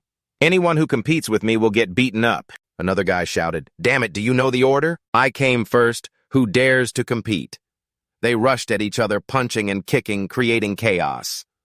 "Damn it, dare to compete with me and see how I beat you to death." No one feared anyone while Tranthu stood outside watching with satisfaction. Sure enough, when there's a show, there are spectators. He pretended to intervene. "Stop fighting. Stop fighting. Don't fight over an 800 yuan. Powerful potion like this." The crowd immediately stirred. "What? Is the mid-grade powerful potion really worth 800 yuan or fake?" A guy in the hired performance, so deep in injury, crawled to the counter gasping, "Quick, give me some medium-strength potion." No purchase, no peace. After saying that, he pretended to faint. The crowd became more chaotic. "Ah, give me, I want the medium-strength potion." The crowd whispered, watching the chaos in front of Tranthu's stall. One person mumbled, "With that kind of fighting, the potion must be really good." And instantly, everyone rushed over fighting to shout, "Boss, give me a jar of medium-strength potion." "I want it too, I want it too." Tranthu was excited, signaling to the actors lying on the ground. In the blink of an eye, all the medium-strength potions were sold out. He happily paid the group of performers, "Thank you, everyone. Let's collaborate again next time." The group left. Tranthu sighed in relief, thinking to himself, "Now I just need to buy materials to refine the high-strength potion." In the evening, in his room, he sat on the bed, waving his hands like a master potion maker, his eyes shining brightly in an instant. A batch of high-strength potions had been completed. Tranthu rubbed his chin proudly, hoping this time Slim wouldn't disappoint him. He called, "Slim the Golden, come here!" Slim jumped excitedly and rushed over. 5 minutes later, it was holding its stomach and satisfied when the system announced, Slim the Golden's strength increased by 20%. Tranthu smiled brightly, feeling pleased, boosting the strength, pushing Slim to new heights. Then the final exam would come, and I would triumph. At the final exam venue, Teacher Lai Nam stood on the podium speaking seriously. "Today is the day of the final exam. After the cultural subject, you will go to the beast taming hall to compete in beast taming. I hope everyone achieves good results." Now let's start the written exam. The bell rang and the whole class focused on doing their papers. Tranthu just finished writing the reward, and the system suddenly presented a selection task. 1. Submit the paper early to show strength. Reward average beast. Taming strength. Option 2. Sit still and wait for the time to end. Reward chaos potion. Option 3. Psychologically affect other candidates. Reward collision skill. Glancing at Teacher Lai's fiery gaze, Tranthu swallowed hard. "Oh my, this is too hard to choose." He gritted his teeth for the reward. Let's take the risk. He began to write on the exam paper, creating a loud rustling sound, causing the whole class to turn and look at him. The system immediately announced, "Collision skill reward received." Tranthu was stunned. That was fast. The psychology of these candidates is really weak. Teacher Lai approached, his face serious as a statue, tapping on his desk with a sharp gaze. Teacher Lai sternly shouted, "Tranthu, if you don't know how to do it, sit still, don't flip the paper back and forth." He smiled brightly, casually replied, "Okay," then comfortably leaned back on the table thinking, "Reward received, paper done. Let's sleep a bit." A while later, the bell for the end rang. Tranthu stretched and yawned while his classmates anxiously whispered, "This time is too hard it must be to filter the elite." "Oh, I just hope to pass the cultural subject." Vungman approached and patted him on the shoulder. "This exam is really difficult. I hope I can stay in the top 3. Tranthu calmly replied, "It's just normal." Inside, he felt pleased. "It's just the maximum score anyway." Ha ha! He threw his arm around Vungman and pulled him outside. "The exam is over. Forget it. Soon we'll be doing the beast taming exam over there." At the beast taming house, the line of students was long like a snake. Tranthu and Vungman squeezed in. He murmured, "This long line is just a queue." The loudspeaker in the house repeatedly announced, "Hua Tu Vu assessed potential A Beast Tamer level 7. Habang assessed potential A Beast Tamer level 6. Half an hour later, it was Vungman's turn. Vungman assessed potential D Beast Tamer level 4. He stepped out and patted Tranthu on the shoulder. "Take care, bro. Don't cry outside." Tranthu smiled brightly, being eagerly pushed by him into the door. Oh, just a moment later, the loudspeaker announced, "Tranthu assessed potential C Beast Tamer level 5. Everyone outside stared in disbelief. "What? Tranthu is level 5 now." He casually stepped out, pretending to be humble. "Oh, even though I just moved up from level 1 to level 5, I'm still very weak." The group of classmates was speechless at his humble attitude. Teacher Lee appeared announcing, "The final exam has ended. Results will be sent via phone. You may disperse now. Wish you all a happy vacation." "Yes." Vungman excitedly patted Tranthu on the shoulder. "You did great." No words, just jumped to level 5. "Do you want to come to my beast taming school to practice during the vacation?" Tranthu smiled gently and shook his head. "No need, I have things to do." Vungman curiously asked, "Even during vacation, what work do you have?" Then Tranthu stretched, looked up at the sky, and laughed loudly. "Of course it's to do something meaningful." 10 days later, at the 666 Pharmaceutical Company in the laboratory, Tranthu was warmly welcomed by a line of female alchemists. "Welcome back, Master Tran." He leisurely put on the lab coat, thinking about the beast taming school. Risking life for a few points to level up is not as good as just taking medicine quickly. He immediately got to work. Hua Tweet brought over a tray containing 3 great power flowers. "Little Tran, these are the last 3 great power flowers of the company." Tranthu was startled. "What? Is the company about to go bankrupt?" Tweet helplessly glared at him. "You should trust the company a little. There are new forces competing for our great power flower supply."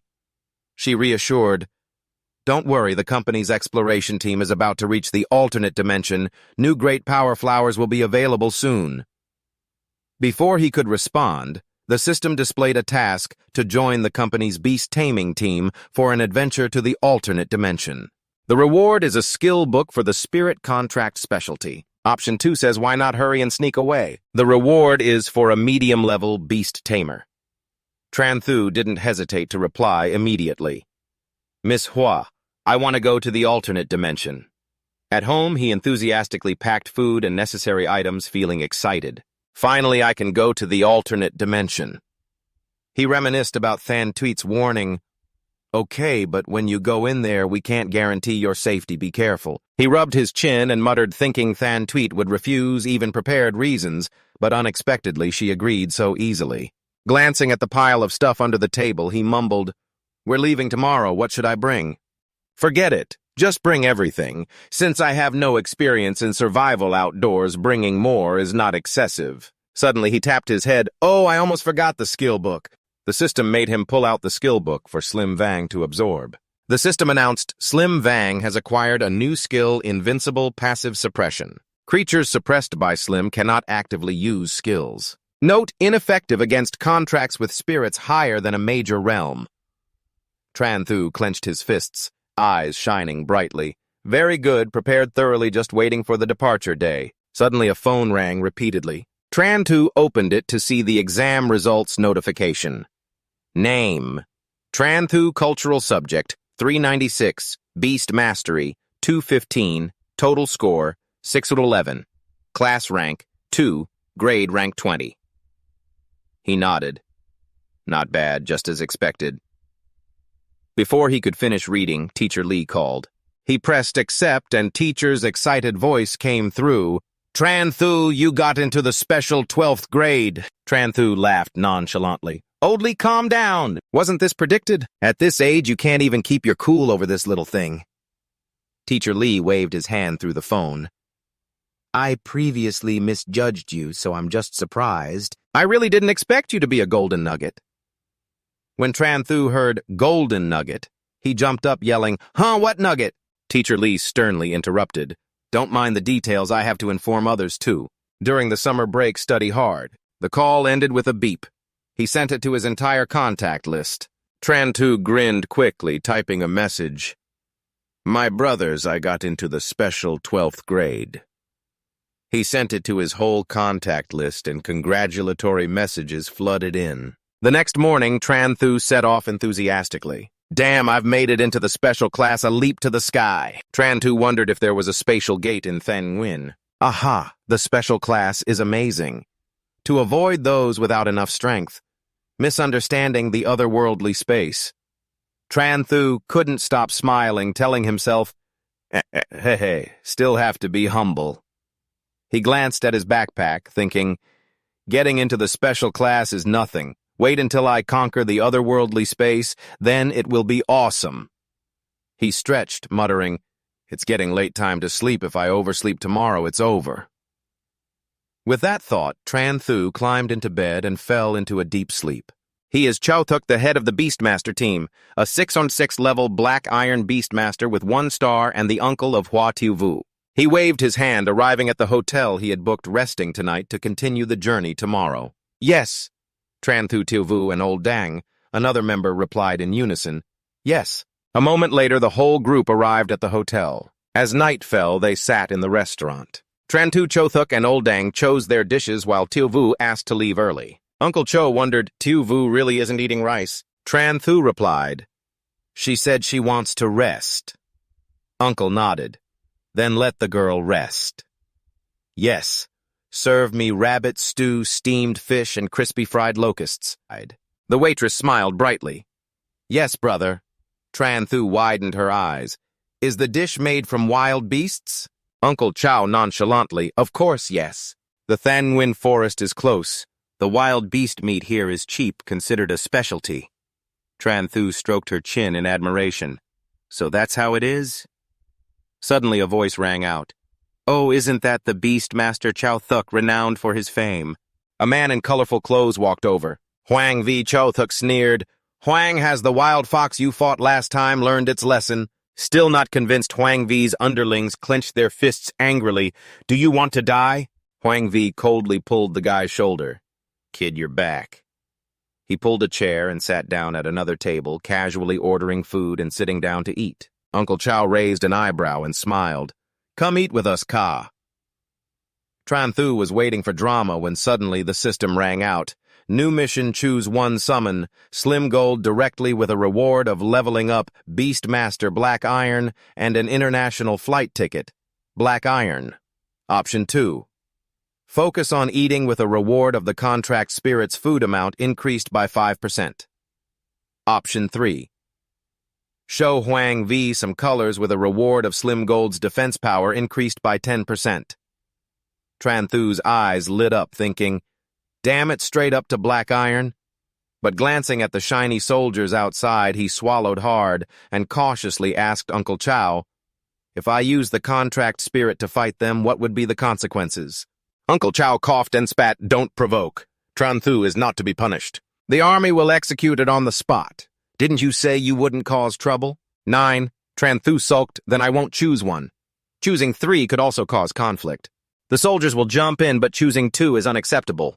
He put his hand in his pocket rummaging, and then his eyes lit up. Got it. He stood up and declared, "Uncle Chow, I'm going to show them some colors." Uncle Chow panicked and pulled him back. "Damn it, don't go." Tranthu ignored him confidently, slamming his hand on the table. "Huang V, I'm here to show you some colors." Huang V shouted loudly, veins popping on his forehead. "What do you want, kid?" Tranthu nonchalantly pulled out 4 colored cards for them to see. "Which one? This is red, this is yellow, and what is this? Right green?" Huang V's group looked confused at his childish act. Huang V was so angry he was about to burst. "Kid, are you messing with us?" Tranthu smiled brightly. "I really want to show you some colors." One of Huang V's underlings was sweating and pointed at the group of soldiers behind. Huang V clenched his fists, trying to suppress his anger. "Don't get angry. Don't get angry. Life is a play." Tranthu nodded seriously, looking at their expressions. "You must recognize the colors correctly. I'll give you these cards. Practice when you're free, no need to thank me." Huang V was so angry his face turned purple, grinding his teeth, almost having a breakdown. Tranthu grabbed his backpack and turned to Uncle Cho, saying, "Let's go." Uncle Cho covered his mouth to laugh, nodding. "All right." He curiously asked, "Little Tran, aren't you afraid of offending Huang V?" Tranthu shrugged nonchalantly. "I'm just teaching them to recognize colors. How could that offend anyone?" Uncle Cho warned seriously, "Huang V has a terrible temper. Even though this time you meant well, don't provoke him like that again next time. Once we leave Thanwin town, if he causes trouble, it'll be a hassle." Tranthu nodded, grinning. "It's fine, he only knows you, he doesn't know me. Besides, if he dares to do anything, I have a system, it's not clear who will win or lose." The group left the restaurant. Tranthu looked around and asked, "Uncle Cho, is this the entrance to Thanwin town?" Uncle Cho confirmed, "Yes, tomorrow morning we'll cross the Thanwin forest to enter the otherworldly space." Suddenly, Tranthu noticed a crowd stirring in the mist from afar. A person was selling a mutated green-eyed snake. "Here the highest bid wins." The crowd clamored, 100,000, 200,000, 800,000. Tranthu was astonished. "Is a basic-level beast really being sold for such a high price?" Uncle Cho explained that green-eyed snakes are usually not worth much, but the mutated ones are different. The snake's liver boosts beast taming, and the snake's eyes have a chance to help spirit contracts comprehend keen vision skills. They are bidding high just because of this probability. It's late, let's head back. Hopefully we'll get lucky on this adventure. Tranthu nodded. Yes. Early in the morning, late at night, the sound of snoring filled the room. Tranthu was sleeping soundly when he suddenly woke up. "What's that sound?" He yawned, sat up, and saw the system showing a new mission. Option 1. Go to the Beast Tamer Association alone. Reward unlocks new potion-making guide, defensive boost. Option 2. Continue sleeping. Reward increases slim defense by 5%. Tranthu rubbed his chin, calculating increasing slim defense by 5% is good, but it's only temporary. The new potion-making guide is the long-term benefit. He jumped up, put on his clothes, and mumbled to choose option 1. All right, then. He quietly left the room, heading straight to the Beast Tamer Association. Tranthu glanced at Uncle Cho, who was sound asleep, sneaking out. Under the night, he ran swiftly, mumbling, "Beast Tamer Association, here I come." When he arrived in front of the association building, Tranthu looked up in awe. "So this is the Beast Tamer Association?" He put his hands in his pockets and walked inside.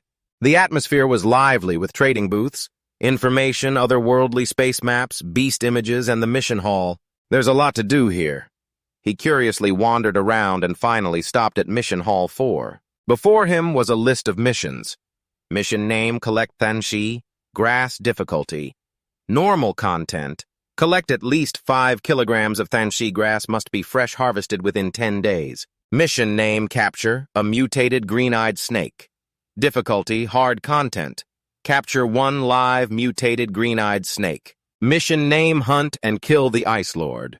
Rabbit extremely dangerous. Difficulty content, an Ice Lord rabbit has appeared in Thanwin Forest commanding a group of ice rabbits to disturb the base of Genling Army. Unlimited access hunting mission level 4. Tranthu is engrossed in watching.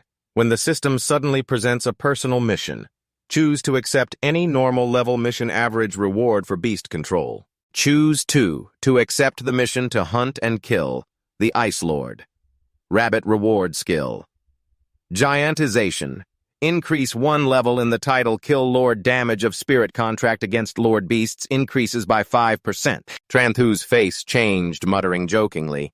Ah, the Ice Lord Rabbit, although its bloodline is not strong, it's not something a level 5 beast Tamer like me can handle. But he suddenly had a thought. Sim relies on body shape to attack. If giantization increases 1 level, other skills will also be stronger. He called over someone nearby and asked quietly, I want to ask if I don't complete the mission, will there be any penalties? The other person politely replied, hello, to accept the mission you need to pay a deposit. If you fail, the money will be deducted. Tranthu immediately asked, so how much is the deposit for the Ice Lord Rabbit mission? Currently I have about 100,000 yuan. If that's not enough, consider it as using money to buy skills. The person was confused. This mission is announced by the military. No deposit is required. Just successfully hunting will receive the reward. Tranthu's eyes lit up excited. Free? Then I accept. Moments later, he held the mission paper. The mission name was Hunt and Kill the Ice Lord Rabbit. Extremely dangerous difficulty. Content. Recently, the Ice Lord Rabbit has appeared in Thanwin Forest, commanding a group of ice rabbits to disturb the Genling army base. 4 missions have no access threshold reward, 50 accumulation points in Huaxia. Difficulty, 1. The whereabouts of the Ice Lord Rabbit are hard to find, no clues available. 2. The strength of the Ice Lord Rabbit is very strong, requiring at least a black steel level beast Tamer. 3. It can command the group of rabbits' risk of being surrounded and eliminated. 4. Hint.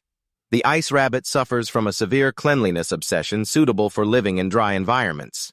Tranthu stroked his chin, pondering, this mission is indeed difficult, requiring both luck and strength. But with his shameless nature, he wasn't worried, stuffing the paper into his pants pocket, thinking to himself, the system only requires acceptance, not completion. Just pretend I don't see it. He yawned widely, tired. It's late time to rest.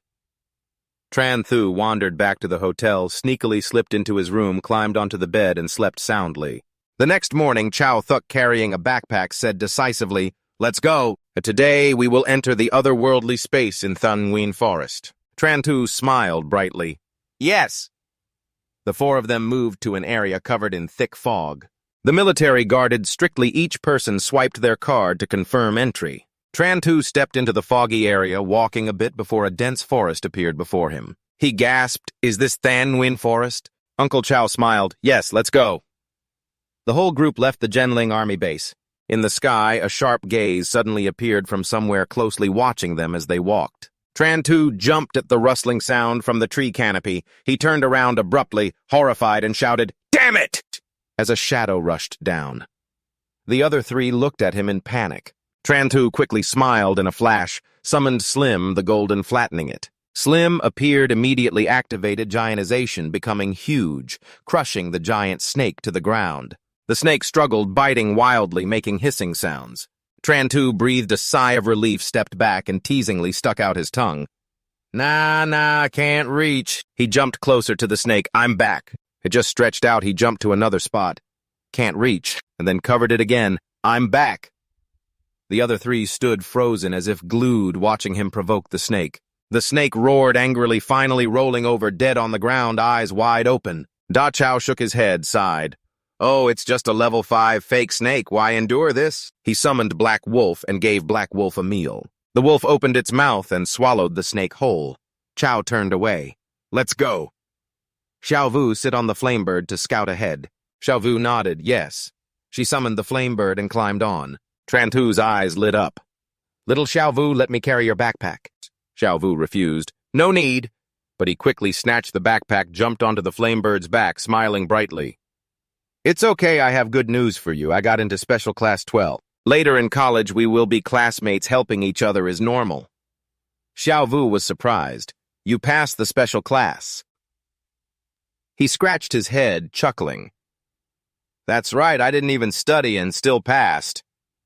He carelessly continued. Little Huo can fly now. Xiaovu was helpless against his thick-skinned attitude. The two flew up. Uncle Chow shook his head, muttering, "Tranthu reacts quickly. Strong spirit contract, good at fighting, just a bit cunning." The four continued their journey. Tranthu looked around and suddenly shouted, "There are strength flowers in the distance." 3 strength flowers peeked out from behind the tree canopy on the cliff. Old Dang laughed. "Kid, are your eyes seeing miles away?" Uncle Chow carefully reminded near medicinal herbs or rare minerals are usually guarded by fierce beasts. "Everyone keep your voices down." Old Dang had the spirit contract of your lizard check first. Old Dang pushed his glasses, nodded, and summoned a lizard. The whole group hid behind the bushes, observing the lizard crawling towards the flower cluster. Suddenly, a group of long-clawed rabbits dashed out like lightning, surrounding it. The rabbits opened their mouths and exhaled a cold mist, instantly freezing the lizard. Uncle Tro was astonished. Ice bunnies. Without hesitation, he summoned Black Wolf. Black Wolf lunged forward, its sharp claws slashing the rabbits, tearing them to pieces. Hua Tiovu stared in shock while Tranthu behind was excited. "Drooling, is rabbit meat better boiled or spicy grilled?" Xiao Vu pursed her lips, thinking, "I was hoping Tranthu would be scared. What's wrong with my mind?" Tranthu jumped down, shouted loudly, "Big black dog, don't eat all the rabbits." He pulled out the Yu De Huyen Tui fertilizer bag and busily picked up the rabbit carcasses to put in. Uncle Cho laughed. "Little Tran, the common ice rabbit isn't worth much." Tran was excited. "Do you know where can I sell it? I'm keeping it to roast for dinner." After finishing, he tightly tied the bag, feeling proud. Done. He looked up at the giant flower bush on the cliff. Now it's time to pick flowers. He bent down to take the small silver plate from his pocket, climbing up the cliff while asking Slim for support. Uncle Chow nodded. "Kid, you're learning about good materials. You even know that picking giant flowers requires silver tools." Transhu smugly replied, "Of course. I got 396 points in cultural studies, got it." "Yes?" Uncle Chow raised an eyebrow. 396. "Do you think I haven't been to school? It's rare for anyone to score above 380. Transhu just smiled carefully, putting the flowers into his backpack, obediently replying, "Yes, probably." Seeing him skillfully picking flowers, Uncle Chow was surprised. "Such smooth movements, are you already proficient?" Transhu slung the backpack over his shoulder nonchalantly, saying, "I know how to store them temporarily, just put them where I am." "Yes, done." Uncle Chow carefully sprayed deodorizer around the area, nodding. "Okay, just leave the flowers with me for now." Once finished, he had to head out with Old Dang. Continuing forward, the group walked a bit more. Suddenly, Black Wolf stopped howling a warning. Uncle Chow tensed. "Not good, there's a pack of steel-toothed rats ahead." He immediately summoned another spirit Black Feather Hawk. "Come here."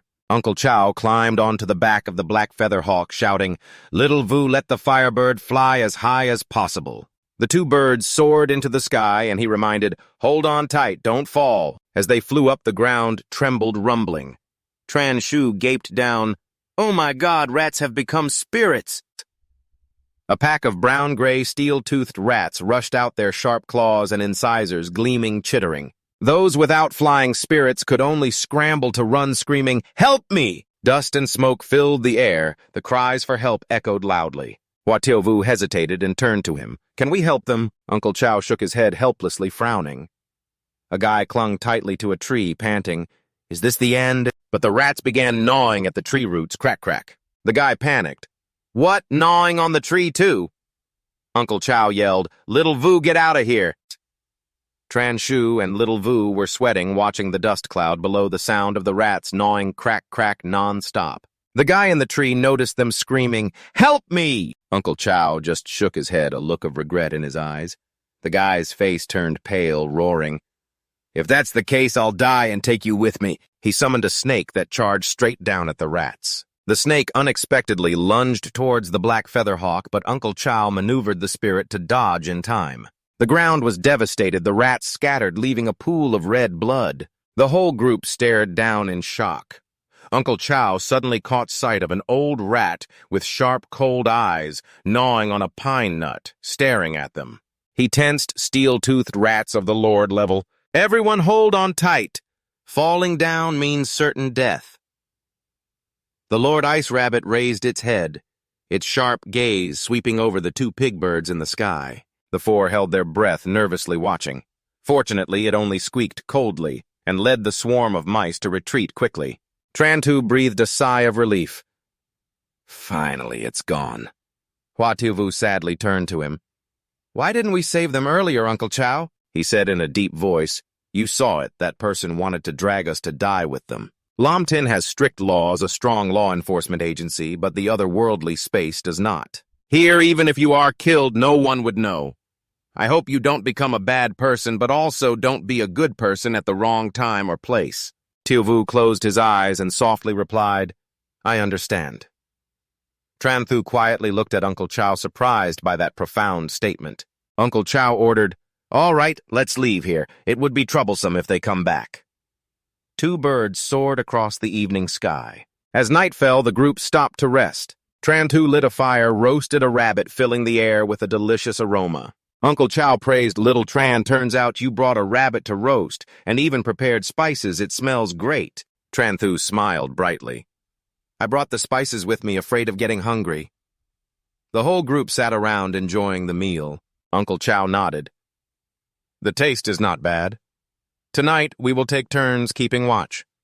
Little Tran and Old Dang will watch first, and I will keep watch with Tuvu. Tranthu and Tuvu focused on eating in unison, yes. At midnight, Tranthu and Old Dang were on watch outside, but both had dozed off at some point. From the nearby bushes, red eyes gleamed in the darkness. The next morning, Old Dang packed up the belongings, frowning. Last night, I kept feeling like something was watching us.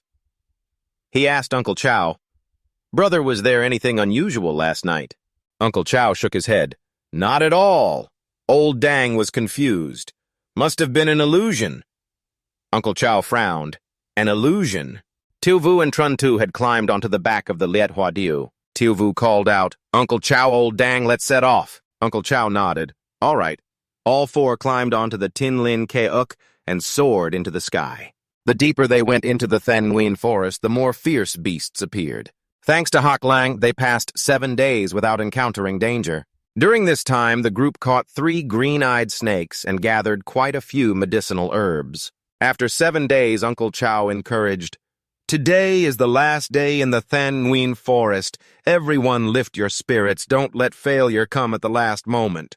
But all 3 said in unison, Understood. They continued walking.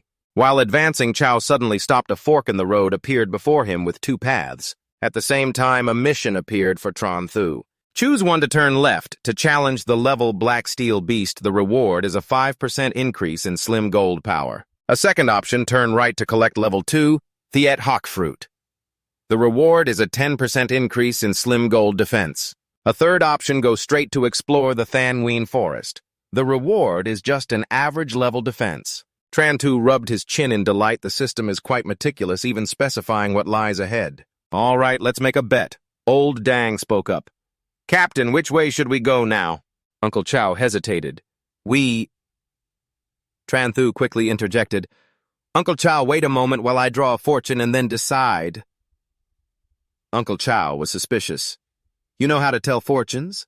He scratched his head and chuckled. Just a little bit. He pulled out 3 child cards, threw them on the ground, and pointed to the right. The divination said to go to the right. The 3 others fell silent.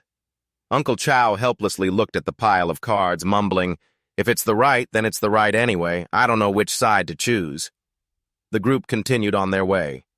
Old Dang kept looking back anxiously. The captain hasn't seen any beasts since earlier. Why does it feel off? Suddenly, a wild boar rushed out from the bushes, its sharp tusks glinting, charging like a tank. Boom, boom, boom, Tranthu shouted. Old Dang, be careful. He summoned the Golden Slim. Squish, squish. Slim jumped, crushing the wild boar instantly. Tranthu was pleased. You want a sneak attack in front of me? You're not skilled enough. The boar stopped struggling. Slim was knocked away, bubbling. Suddenly, the boar's tusks turned bright red. Its body surged with strength, stomping down hard. Slim was hit, panicking, shouted, Ugh, ugh! Tranthu quickly recalled it. Slim turned back before the boar could charge them. Slim had vanished. Uncle Chow's black eagle charged in. He furrowed his brow anxiously. Wild boar, mutated blood level, we're in trouble this time. He gritted his teeth and summoned another spirit, needing 2 spirit contracts to fight together. Black Wolf suddenly appeared, baring its fangs and growling. The black eagle had been pierced by the wild boar's tusk through its wings, staggering in the air. Black Wolf lunged forward, its fangs glinting with a cold light. With a powerful charge, the wild boar was sent flying, letting out a painful cry. Ugh, ugh! It took a few steps back, still growling. Black Wolf and Black Eagle attacked simultaneously, surrounding the wild boar, continuously biting and tearing. Suddenly, 3 tusks of the boar gathered into a ball of energy, gradually forming. Uncle Tro shouted loudly, his voice filled with worry. "Not good, it's about to use a skill!" Little Eagle, quickly use Soul Attack. A beam of dazzling golden light shot straight up into the sky. The wild boar was dazed before it could understand what was happening. Black Wolf clawed, delivering a blow that knocked it to the ground. Uncle Tro sighed in relief, rewarding Black Wolf with a cake, silently thinking, "Luckily, it didn't activate its passive skill, otherwise we would have been in big trouble." He turned and with sparkling eyes asked, "Why does a mutated beast appear here out of nowhere? There must be some precious herbs or minerals nearby." Just then, Black Eagle, soaring high, discovered a second-level iron core fruit. The group quickly dealt with the wild boar's carcass, carefully packing the iron core fruit. Uncle Chow nodded, patted Tranthu on the shoulder, smiling brightly. "Tranthu, you really are the lucky star of the team. This time we really are going back with our bags full." Tranthu puffed out his chest, smirking proudly. "I told you I can tell fortunes." Old Dang walked over from afar, speaking up. "Old Dang has also finished his task. Captain, I have dealt with the wild boar. We can continue." Uncle Chow nodded firmly. "All right, let's set off." The 4 continued their journey, dragging the enormous wild boar's carcass. Old Dang leaned close to Tranthu, whispering, "Little Tran, Old Dang owes you a life. Don't worry. I'm a person of gratitude, and I will definitely repay you." "I will definitely repay you."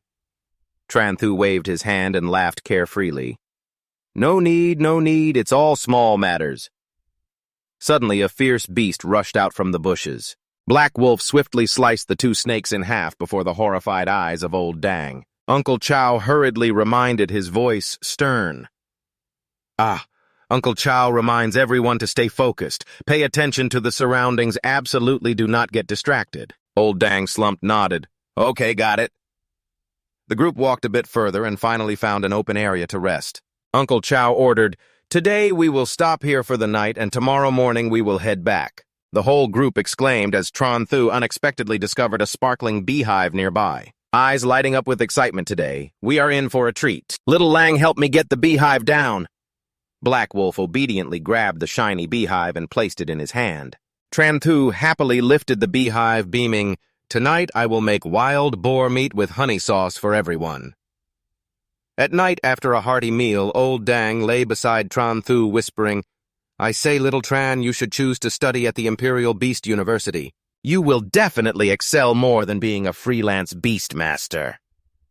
Tranthu laughed loudly, shook his head, and replied, "Forget it, you are burying the future legendary beastmaster here. Besides, the cooking skills of Zhang Dadao on my team far exceed yours." Old Dang pondered and nodded. "Indeed, being a beastmaster wouldn't be bad for you." He suddenly asked, "By the way, you're 17 this year, right?" Tranthu was surprised. "Why is that?" Old Dang replied with a smile. "She's about the same age as my daughter." Tranthu's eyes immediately lit up, smirking. "You don't mean to introduce your daughter to me, do you?" He hurriedly waved his hand. "No need, I don't need that." Old Dang pulled out his phone, showing a picture. "Why do you act like you're being wronged? I didn't say anything, I just wanted the 2 of you to be friends and interact purely." Tranthu looked in stunned, then angrily snatched the phone. "Old Dang, a person should have a conscience. Are you trying to send me to jail and saying she's the same age as me?" Old Dang sweat profusely awkwardly. "Isn't she just about 10 years younger?" Tranthu yelled loudly, "Is this just a matter of being 10 years younger? This is a crime. Everyone has a responsibility to protect the young." He growled, "Uncle, stop this topic right now. Don't mention it again or I'll really get angry." Just then, the system unexpectedly displayed a choice mission. 1 roll to the right 5 meters to dodge the attack. The reward is a 5% increase in spirit contract speed. 2 trust in your Iron Head skill. Use your head to block the attack from the Earthquake Bear. The reward is a 1-level increase in affinity. Without hesitation, Tranthu immediately kicked old Dang aside. A gigantic bear paw stomped down, shaking the ground. The earthquake bear stood tall before him, its overwhelming presence. Tranthu panicked and ran away, shouting, "Help me!" to Black Eagle, who immediately soared into the sky, ready to counterattack. Uncle Cho and Little Vu hurriedly ran out from the tent, anxiously asking, "Are you all okay?" The whole group responded in unison, "It's okay." Just after Tranthu replied, his eyes widened, his jaw nearly dropped to the ground, and his heart raced. That's not right. The earth-shaking bears have accomplices. A herd of earth-shaking bears surged like a tsunami, growling, "Grr, grr, grr, grr, grr." Uncle Cho startled awake, shouting, "Everyone get in combat mode!" Understood, the contracted spirits were immediately summoned. Uncle Cho frowned and muttered, "Clearly we have eliminated the Lord Beast. How can we attract so many earth-shaking bears?" Tranthu broke out in a cold sweat, his voice trembling. "Maybe it's because we ate honey." The aggressive bears surrounded them on all sides, and their group fought hard. Suddenly, a bear roared loudly, leading the herd, banging its paws on the ground. Boom, boom, boom! The ground shook violently, causing Tranthu and Tiuvu to stumble. Tiuvu screamed, "Ah!" Uncle Cho gritted his teeth and growled, "Damn beast!" Hak Lang charged straight in, biting hard on the neck of one bear. Tranthu shouted, "Tiuvu, be careful. The bear over here is about to reach you." Slim quickly jumped in between, blocking the bear's attack. "Ah!" Tranthu shouted, "Crush this beast for me!" The bear grabbed Slim and threw him like a coffin lid. Coughing, Slim struggled, but before he could resist, Hak Lang delivered a powerful kick, bringing the bear down. Tranthu stared at Hak Lang, secretly amazed. Is this the power of the Black Steel Spirit contract? Even injured, it's still so strong. Yes, a moment later, the bodies of the earth-shaking bears lay scattered everywhere. The battle finally came to an end. Tranthu sighed. Thank goodness I didn't choose the mission to eliminate the Ice Lord Rabbit, or the situation would have been worse. He stepped aside, muttering, "I almost peed my pants. I need to take care of this, or next time I face real danger, it will be so embarrassing." So 4 systems suddenly appeared. Dominant Mission Option 1, go to the bathroom next to the grass. Receive the title Nature's Good Friend. The effect makes urine smell stronger near the grass. Option 2, stand on a tree to relieve yourself. Receive the skill reward of the Spirit Contract's body enhancement increased by 1 level. Tranthu raised an eyebrow, shaking his head in dismay. What's wrong with this system? Going to the bathroom feels like picking flowers and catching butterflies. He glanced at the tree next to him. Sighed. Fine, let's go with your whim. He climbed up the majestic branch, comfortably relieving his worries there. He closed his eyes, feeling a wave of refreshment wash over him. The reward was immediately sent. Slim's body enhancement skill increased by 1 level, and the duration was extended. Suddenly, Tranthu's face paled, looking down, his heart raced. Wait, my urine just hit a rabbit's head. He panicked, realizing it was the Ice Lord Rabbit. Without time to think much, Tranthu ran for his life, shouting, "Oh my God, damn it!" He shouted loudly, "Ah, the Lord Ice Rabbit is here!" Uncle Chow and the team saw Tranthu rushing over in a panic. A cracking sound echoed. The large tree was severed in 2 by the sharp claws of the Ice Rabbit. Tranthu, nicknamed Tranthu Desperate, shouted angrily, "Damn it, we really encountered a ghost this time." Bay. Why have we encountered a Lord creature twice already? The team was worried, trembling voice. This Ice Rabbit is at least an A-level spirit contract. Our strongest Black Wolf is only level C. It seems this time is really dangerous. The Ice Rabbit opened its wide mouth, growling menacingly. It looked up at the sky, letting out a terrifying howl. The upper team panicked and shouted, "It's calling for its companions!" He turned around, shouting loudly, "Run away!" Then he quickly reminded, "Absolutely do not let any ice balls hit, otherwise we will surely die." Tranthu quickly replied, "Understood." He looked down and saw a group of pitch-black rabbits, their eyes glaring with hatred, staring at them. The rabbits all opened their mouths, shooting out icy beams. Then Tranthu immediately ordered, "Tiovu, fly a little higher." Bird squawked, soaring up into the sky. Below, the Ice Rabbit whispered orders to its companions, and the whole swarm immediately chased after Tranthu's group. He glanced down, his heart chilled to see they were still closely following icy beams, shooting out like a storm, targeting Bird and Black Eagle. Other spirit contracts were frozen one by one. Even the Black Wolf could not escape its fate. The ice rabbits simultaneously used their eyes to shoot icy beams, the team screamed in despair. No, if we keep being chased, we will also be done for. He turned to Tranthu, his eyes panicked. Tiu-chun, what exactly did you do? Why do I feel like it's targeting you? Tranthu hesitated to confess, mumbling, I accidentally peed on that rabbit's head. Uncle Chow and the team were left speechless, looking at each other. The team helplessly sighed. You really are quite a talent. He worriedly continued. The ice rabbit is famously known to be clean. You are... Never mind, let's just keep running away. This time it really won't let us go. Duyam Bird and Black Eagle flapped their wings with all their might, feathers flying under the icy rain from the ice rabbits. 10 minutes passed. Tranthu's group was still relentlessly pursued by the vengeful rabbits. Tranthu shouted, his voice hoarse. Tranthu encourages hold on, Tiuhua Bird. 30 minutes later, the ice rabbits still did not give up. 2 hours later, although the spirit contracts were exhausted, the leading ice rabbit lord still closely followed Tran's group, its eyes glowing red with killing intent. Seizing the opportunity, Tran quickly said decisively, Uncle Chow, let's turn back and fight! Now only the tired ice rabbit lord remains. He urged, if we don't fight, we'll have no way to escape. Thungduan quickly created an electric ball, shouting loudly, Space Wall! The black wolf was immediately summoned, charging straight toward the ice rabbit. The two sides faced each other, sharp claws ready to clash. A terrifying energy explosion erupted from the confrontation. Then Black Eagle rushed in, striking 2 precise pecks at the bright red spot on the ice rabbit's back. The enraged beast turned around, glaring with its eyes, launching an icy arrow straight at Black Eagle. Black Wolf darted out to block the arrow, but Thukdon panicked and shouted, It's bad! Black Wolf is about to be frozen. Just then, Slim appeared, its slimy body shimmering. Tranthu smirked provocatively. You think you can succeed with a sneak attack? In your dreams, he commanded decisively. It's in a frozen state, don't retreat. Attack quickly.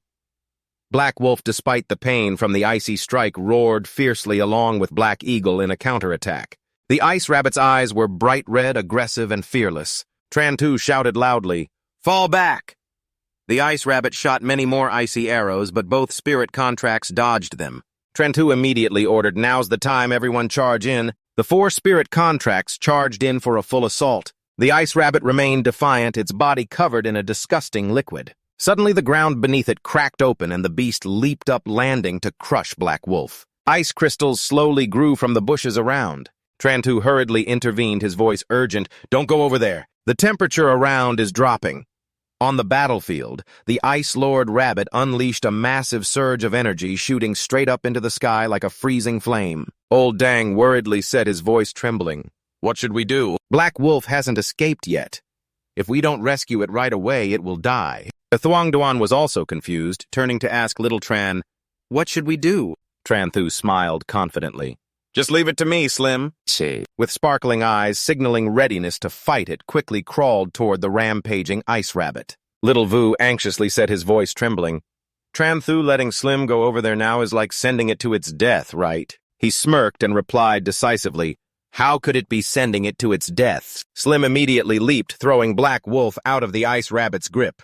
Tranthu shouted loudly, Little Firebird, catch the flaming bird! Diving down swiftly, it safely grabbed Black Wolf. The ice rabbit gritted its teeth in anger, making strange sounds. Die for me! Tranthu urgently shouted, it's about to unleash a big move. And just then a giant ice flower appeared, launching a series of sharp, icy rays. He ordered quickly, It's using its ultimate move. Take advantage of this moment to strike. The 4 contract spirits all rushed in to attack the ice rabbit relentlessly. Overwhelmed by the group attack, the beast lost its footing, fell to the ground, lying on its back, its eyes still glaring terrifyingly. It's dead. Tranthu sighed in relief, beads of sweat on his forehead. Finally, it's dead. Xiao Yu cheered, jumping for joy. We did it. We really did it. Tranthu, did you see that? He patted her head, smiling gently. It's more than 10 meters away from me. I'm not blind to be this excited. Calm down, calm down, calm down. First, the real group sat with their chins propped up deep in thought. A lord beast is worth at least hundreds of thousands. We should quickly collect the loot and leave the Thanwin forest. The whole group responded in unison. 2 birds of the contract quickly flew everyone away. Tranthu smiled secretly, thinking finally we're back. I made it back. The real group sighed in relief, finally back. He said emotionally, "This time everyone worked hard. After exchanging the items for money, I will transfer it to you all. Shall Tranthu also have a share?" Tranthu waved his hand, smiling comfortably. "No need, Uncle Chow, you are being too polite. I've already put the collected herbs into my bag. The money you all can divide among yourselves."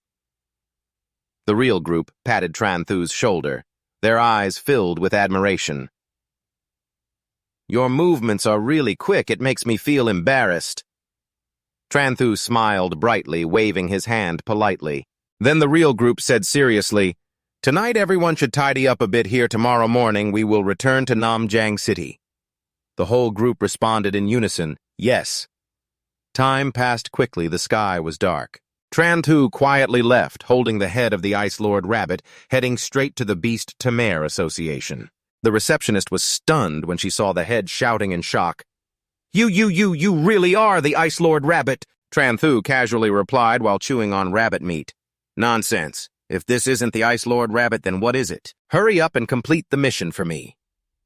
The receptionist quickly accepted the head, mumbling, "Wait a moment, let me confirm first."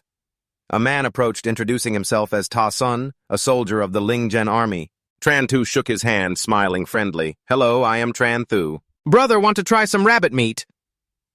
Ta Sun politely declined. "No thanks, sir. What you brought is indeed the Ice Lord Rabbit. Please provide your ID. The Huoxia points will automatically be recorded after verifying your identity." Ta Sun exclaimed in surprise.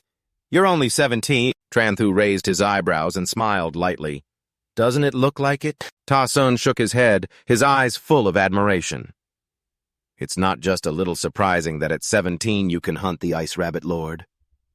I can inform you now 50 points of accumulated Huoxia have been added to your identification.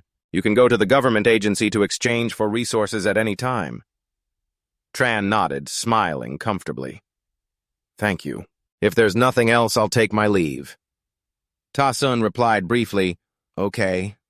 Tran left while Ta Sun stood there, his thoughtful gaze following his back. The next morning, bright sunlight covered the neighborhood. Thung Duan shouted from the car, his voice full of fondness. "Goodbye, little Tran." Tran waved cheerfully, saying goodbye as he got home. He laid out his loot on the bed, carefully calculating that he had harvested Hua Da Li Tit Hat Qua and could also arrange for Kai Tui Qua and mental herbs. Maybe I'll try to brew mental potions or basic defense potions. After that, Tran closed his eyes, focusing on performing a series of alchemy operations. After finishing, he muttered, "Indeed, without system support, the failure rate is really high." So many herbs only produced 9 basic defense potions and 6 mental potions. He had the idea to test the effects, ordering Slim to drink these. Slim eagerly took them, gulping down each bottle of liquid. Its belly swelled, lying on its back on the bed, looking satisfied as it enjoyed the feeling of fullness. Tran looked at Slim, frowning when he saw it lying flat, its belly swollen. The system announced Slim's defense increased by 1 intelligence did not increase. He gritted his teeth, trying to suppress his annoyance. Since the system gifted it, it can't be discarded. After some thought, Tran decided, "Well, I'll take this Diluc potion to the black market to sell first." He quickly called, "Hello, Diluc, I'm back. Let's go to the black market together." Diluc responded in surprise. "I didn't expect that after such a long time you went straight to the black market." He was curious. "By the way, Tran B, what are we going to the black market for?" Tran was excited, his eyes shining. "So you can see the gold content of the black market, brothers." When they arrived, he looked around, exclaiming in surprise, "Old Vung didn't come today." He sighed, muttering, "Being a scammer and still lazy really has no future." Diluc curiously smirked and asked, "Tran B, have you reached the point of becoming a scammer?" Tran immediately explained, his voice full of confidence. "This is the real deal. Real potions, do you understand?" He boasted, "Now I will show you my reputation. I don't need to do anything and customers will come." Diluc, upon hearing this, was speechless, raised his middle finger and glared. Both of them began to display several sparkling bottles of medicine on the table. After a moment, 2 young men approached to ask the price. "Hey, brother, how much is this bottle of medicine?" Tranthu replied succinctly. 80,000 per bottle. The young man became angry after hearing this. What the hell? Is this bottle made of gold, or is the medicine made from gold? Tranthu was taken aback silently, wondering what this meant, feeling that something was off. But the young man with purple hair spoke up. Give me a bottle. Tranthu quickly handed over a bottle of medicine, and the young man with purple hair held it with a skeptical look. Is this medicine guaranteed to be real? Tranthu, irritated, retorted. I run this pharmacy. How could I sell you fake medicine? The young man with purple hair frowned and said sharply, I'm asking you, is this real medicine? Tranthu gritted his teeth in anger. Are you deliberately provoking me? Do you want to buy it or not? The young man with purple hair leaned close and whispered, If your medicine is real, I will definitely buy it, but what if it's fake? Tranthu firmly committed, If it's fake, I will drink it myself. Are you satisfied? The young man with purple hair nodded and opened the bottle. You said that if this medicine is fake, you have to drink it. Tranthu quickly shouted to stop him. Wait, brother, you haven't paid, you can't drink it. Suddenly, a pair of handcuffs glimmered into view. The young man with purple hair threw Tranthu to the ground, and the brown-haired guy next to him rushed in, pinning Diluk down and shouting, Don't move! The three young men with purple hair pulled out their badges and coldly declared, Public Security Bureau of Namjiang City, do not resist, or we will kill you. What had to come came. The scene shifted to the cold iron bars of the detention room. Diluk sat dejectedly on the floor, sighed. Man, you really are my brother. Is this your calling power in the black market? Indeed, extraordinary. Tranthu helplessly shook his head, exasperated. It's not me. I didn't know the script wasn't like this. He turned to the purple-haired policeman who was now in uniform. Officer, you've got the wrong person. We are all good youths. Last time I even caught a wanted criminal. The purple-haired guy leaned close, shining a flashlight directly at Tranthu's face. Stop talking nonsense. We have been investigating your fake medicine ring for half a month. He sternly questioned, Tell me who is your accomplice. Behind you here confess, and you will receive leniency. Tranthu still tried to clarify, his voice full of confusion. Officer, I really am not selling fake medicine. Inside, he was in turmoil. Isn't it? I just returned from another space trip and everything has turned upside down.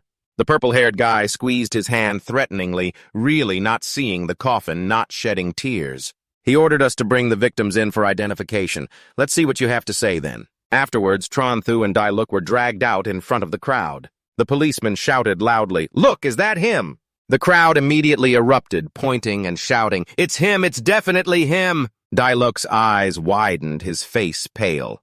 An angry person accused, Because of him, our spirit contracts all vomited into the fighters, causing severe stomach pain. Tranthu was horrified, thinking, Have I really become a fraudster? He wondered, Slim took the medicine like drinking water and is fine. Why is there a problem with mine? He spoke up to explain, I say you all, are you sure that medicine was sold by me to everyone? One person confidently replied, That's right, I bought it from you. Another person raised their phone, opened a picture of the old man Vuong Bot, accusing, These people are in the same group as you, right? He said that the medicine was all real. Tranthu was stunned, mumbling, Brother Vuong Bot, why didn't I see him when I spoke so early? Turns out he slipped away. He hurried to clarify he is a professional scammer. The two of us really don't know each other and are not in the same league. Everyone think about it when using my medicine. Has there ever been a problem? But the crowd still looked at him, their gazes sharp like bullets. Tranthu glanced over and shouted, Uncle Vuong? Vuong Keen walked in through the main door, his eyes surprised. The purple-haired cop quickly called out, Captain! Vuong Kien frowned, his voice calm. Tranthu, why are you here? What is going on? The purple-haired cop leaned in, whispering to report the situation. Vuong Kien asked sternly, How do you explain this? Tranthu, with tears in his eyes, voice full of grievance.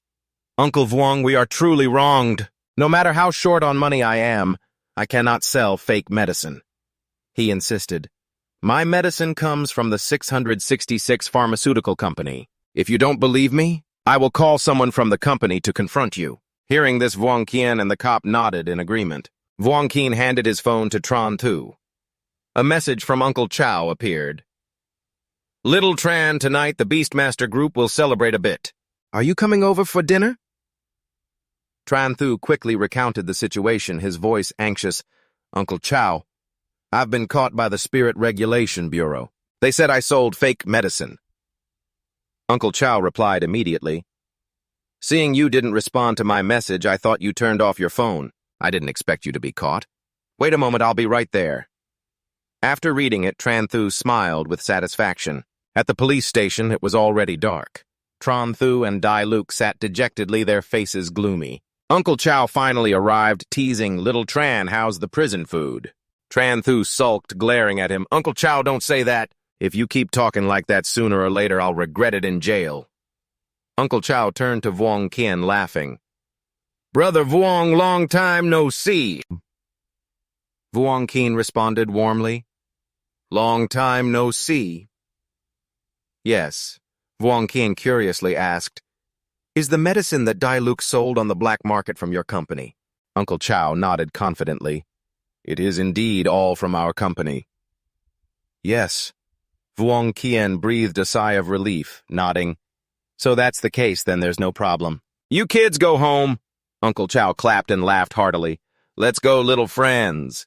As they reached the entrance of the Zhenling Bureau, Dai Lu lifted both hands high and took a deep breath. "Why do I feel so fresh and new?" Tranthu also took a deep breath and laughed loudly. "I feel the same way." Uncle Chow interjected teasingly. "Are you two going crazy?" Tranthu pretended to be serious, replying, "You wouldn't understand. We're not like you, someone who is honest and follows the law, nor are we regulars at the Zhenling Bureau." Uncle Chow laughed and continued to ask, "By the way, the Royal Beast Association is holding a party. Are you going there?" Tranthu glanced at the Zhenling Bureau and hesitantly replied, "We're not going, maybe another day. We'll meet another day." Uncle Chow nodded. "All right." Dai Lu looked at Tranthu with a doubtful expression. "Tran B, this really isn't like you. This time you're not going to eat for free." Tranthu smirked, revealing, "I have something important to do." Then he seriously continued, "Dai Lu, I want to catch the counterfeit drug dealer." Dai Lu decisively nodded, his eyes brightening. "Tran B, I support you." Tranthu was pleased, patted his friend's shoulder, and smiled brightly. "You're truly my good brother. But how should we investigate this?" Dai Lu lowered his voice, sounding very confident. "I have a friend who might be able to help us. He is known as the Clueless Savior, a top detective who can solve anything." Tranthu raised an eyebrow, curious. "So, what is his true identity?" Dai Lu whispered a name, Duong Hafi, nicknamed the Butcher of Tako Nam. He urged, "Oh, you shouldn't doubt it. What I'm saying is true. Tomorrow morning I will come find you to broaden your horizons. You should also know about the big figures in the upper class of Namjiang City." Tranthu put his arm around Dai Lu, laughing loudly. "All right." The next morning on the way to Duong Hafi's place, Tranthu kept yawning. Dai Lu complained, "I told you to rest well today to meet with a senior expert. What's wrong with you? Is that why you're sleepy?" Tranthu glared at his friend, sounding drowsy. "Big brother, it's 6 in the morning." Dai Lu was anxious. "We can't delay this. If we're late, he might close up." Tranthu worriedly said, sounding doubtful, "I say, Dai Lu, you're not brainwashed, are you? A butcher can investigate a counterfeit drug dealer." Dai Lu shouted in frustration, "Have I ever lied to you? Have you ever heard this saying, if you don't know Tako Nam, normally being a hero is useless?" Suddenly something flew straight at Tranthu. He quickly grabbed a piece of pig's hoof and shouted, "Who dares to sneak attack?" A deep voice rang out from behind. "I didn't expect my reputation as Tako Nam to be so great that even two small figures like you have heard of it." Tranthu turned around and saw a tall, muscular man wearing a pink apron standing behind the butcher's stall. That was Tako Nam, the mysterious butcher of Namjiang. Tranthu's eyes widened in surprise. Dai Lu waved his hand and smiled brightly. "Brother Ta, it's me, Dai Lu." Tako Nam took out a cigarette, lit it, and exhaled smoke nonchalantly. "Oh, it's you, the kid from last time who came to investigate my background." Tranthu stared in shock, mouth agape. "Investigate my background?" Dai Lu quickly snatched the pig's trotter from his hand, grinning widely. Tranthu thought to himself, his eyes sparkling with suspicion. Do I really doubt that I'm not his biological child? Dai Luke, as expected, respectfully presented the pig's trotter to Ta Ko Nam. Here you go, brother. Ta, your pig's trotter. He happily said, I didn't expect you still remember me. Ta Ko Nam calmly replied, exhaling smoke. How could I forget you? That day I still remember what color pants you were wearing. Tranthu jumped in surprise, muttering, Something's off with these two. Dai Luke laughed loudly, putting his arm around him. Ha ha, don't mind the little details. Then he turned to Ta Ko Nam. Brother Ta, my friend has something he wants your help with. Ta Ko Nam raised an eyebrow, his tone serious. Does your brother also suspect that he's not your biological child? Tranthu quickly raised his hand in protest, panicking. No, I don't need that. Shit. He quickly explained, No, I want to find someone. Ta Ko Nam nodded. Please tell me a bit about the identity, appearance, height, and how they go to the bathroom. Tranthu was taken aback, his eyes wide open. Ta Ko Nam raised a meat cleaver, his gaze sharp. Is there a problem? Tranthu quickly waved his hands. No, there's no problem. He opened his phone, pulled up a photo of Lao Wang Bat, hesitating. However, I only have one photo, is that okay? Ta Ko Nam quoted a price. All right, 50,000, come find me in 3 days. Tranthu shouted, his face scrunching up in frustration. Forget it. Selling even Lao Wang Ba isn't worth 50,000. Suddenly, the system displayed a notification with 3 options. Option 1, accept Ta Ko Nam's help and receive a large quantity of beast-controlling power reward. Option 2, find someone else to help receive high-quality Dai Luke medicine. Option 3, solve it yourself, receive medium-quality beast-controlling seeds. Seeing Tranthu in a daze, Dai Luke shouted, Tran B! He came to his senses, changed his attitude, and smiled brightly. 50,000 is absolutely no problem deal. Dai Luke and Ta Ko Nam were both stunned. Dai Luke wide-eyed. Brother, you turned around too quickly. Both shook hands to finalize agreeing to meet 3 days later, one hand exchanging money, the other receiving information. Just then a customer came to buy meat. Ta Ko Nam changed his tone loudly. How much do you want per pound, right? Tranthu pulled Dai Luke to the corner and whispered anxiously, I'm saying, Dai Luke, can we really trust him? Tranlin Ku couldn't even solve it. How could a pork seller like him be reliable? Dai Luke confidently replied, Trustworthy, he's just working seasonally. Yet Tranthu still had doubts, muttering as he walked, All right, either way, we have to give it a try. If it doesn't work out, consider it a loss of 50,000 to buy a large quantity of beast control power. He turned to Dai Luke, his voice firm. All right then, you come with me to the Beast Control Association. In his heart, he sighed. Lost 50,000, I have to find a way to make up for it. Let's see if the association has any orders. Dai Luke nodded. Let's go. On the way, Dai Luke excitedly said, Right, Tranbi, in August, I want to go to Kyo City to participate in the Lin Chao Kyo University entrance exam. Tranthu raised an eyebrow in surprise. What do you mean by university entrance exam? Dai Luke shyly explained, It means participating in the enrollment. First, it means taking the university entrance exam first. Tranthu was puzzled and was about to ask more when a girl rushed over shouting loudly, Catch the thief! Catch the thief! The robber ran wildly, yelling at the pedestrians. Get out of my way! Tranthu witnessed this, mouth agape, eyes wide. The system suddenly displayed a notification. Option 1, act decisively, catch the thief, receive a large quantity of beast control power as a reward. Option 2, let bystanders pretend not to see, receive disguise drugs. Option 3, shout loudly, go for it, while urging bystanders to clear the way. Receive the title of crime cheerleader effect. Increasing the speed of evil spirit contracts by 20%, reducing the speed of good by 20%. Option 4, run alongside the robber, keep pace. Receive new illustrated books and speed boost drugs.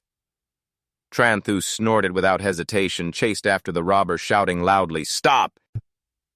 Raising his hand, the robber turned his head and cursed, If you keep following me, I'll kill you. But Tranthu just raised his middle finger, smirking provocatively. The robber felt aggrieved tears welling up. Damn it! How unlucky I ran into a guy who isn't afraid of death. He gritted his teeth angrily, looking at Tranthu before throwing the bag away. Take it back! Don't chase me anymore. Tranthu ignored the bag and continued to chase. Diluc also rushed over, laughing loudly. I'm joining in too! The woman who was robbed picked up the bag and shouted, You guys don't need to chase anymore. The bag is here now. But now the robber was trapped between Tranthu and Diluc with no way to escape. Diluc grinned widely, his eyes sparkling. Do you want to torture him? 10 minutes later, the three of them were still running wildly down the street. The robber, exhausted, pleaded, Two brothers, I know I was wrong. Please stop chasing. He cried bitterly, Grandpa, oh Grandpa, please let me go. I really can't take it anymore. If I keep running, I'll cough up blood. Please let me go. Tranthu remained calm, his eyes fixed on the system, thinking, Why hasn't the reward been given? This thief has lost all courage, and yet the system still won't give the reward. Suddenly he threw an arm around the robber's shoulders, smiling brightly casually. As long as you don't die from running, just keep running until you drop.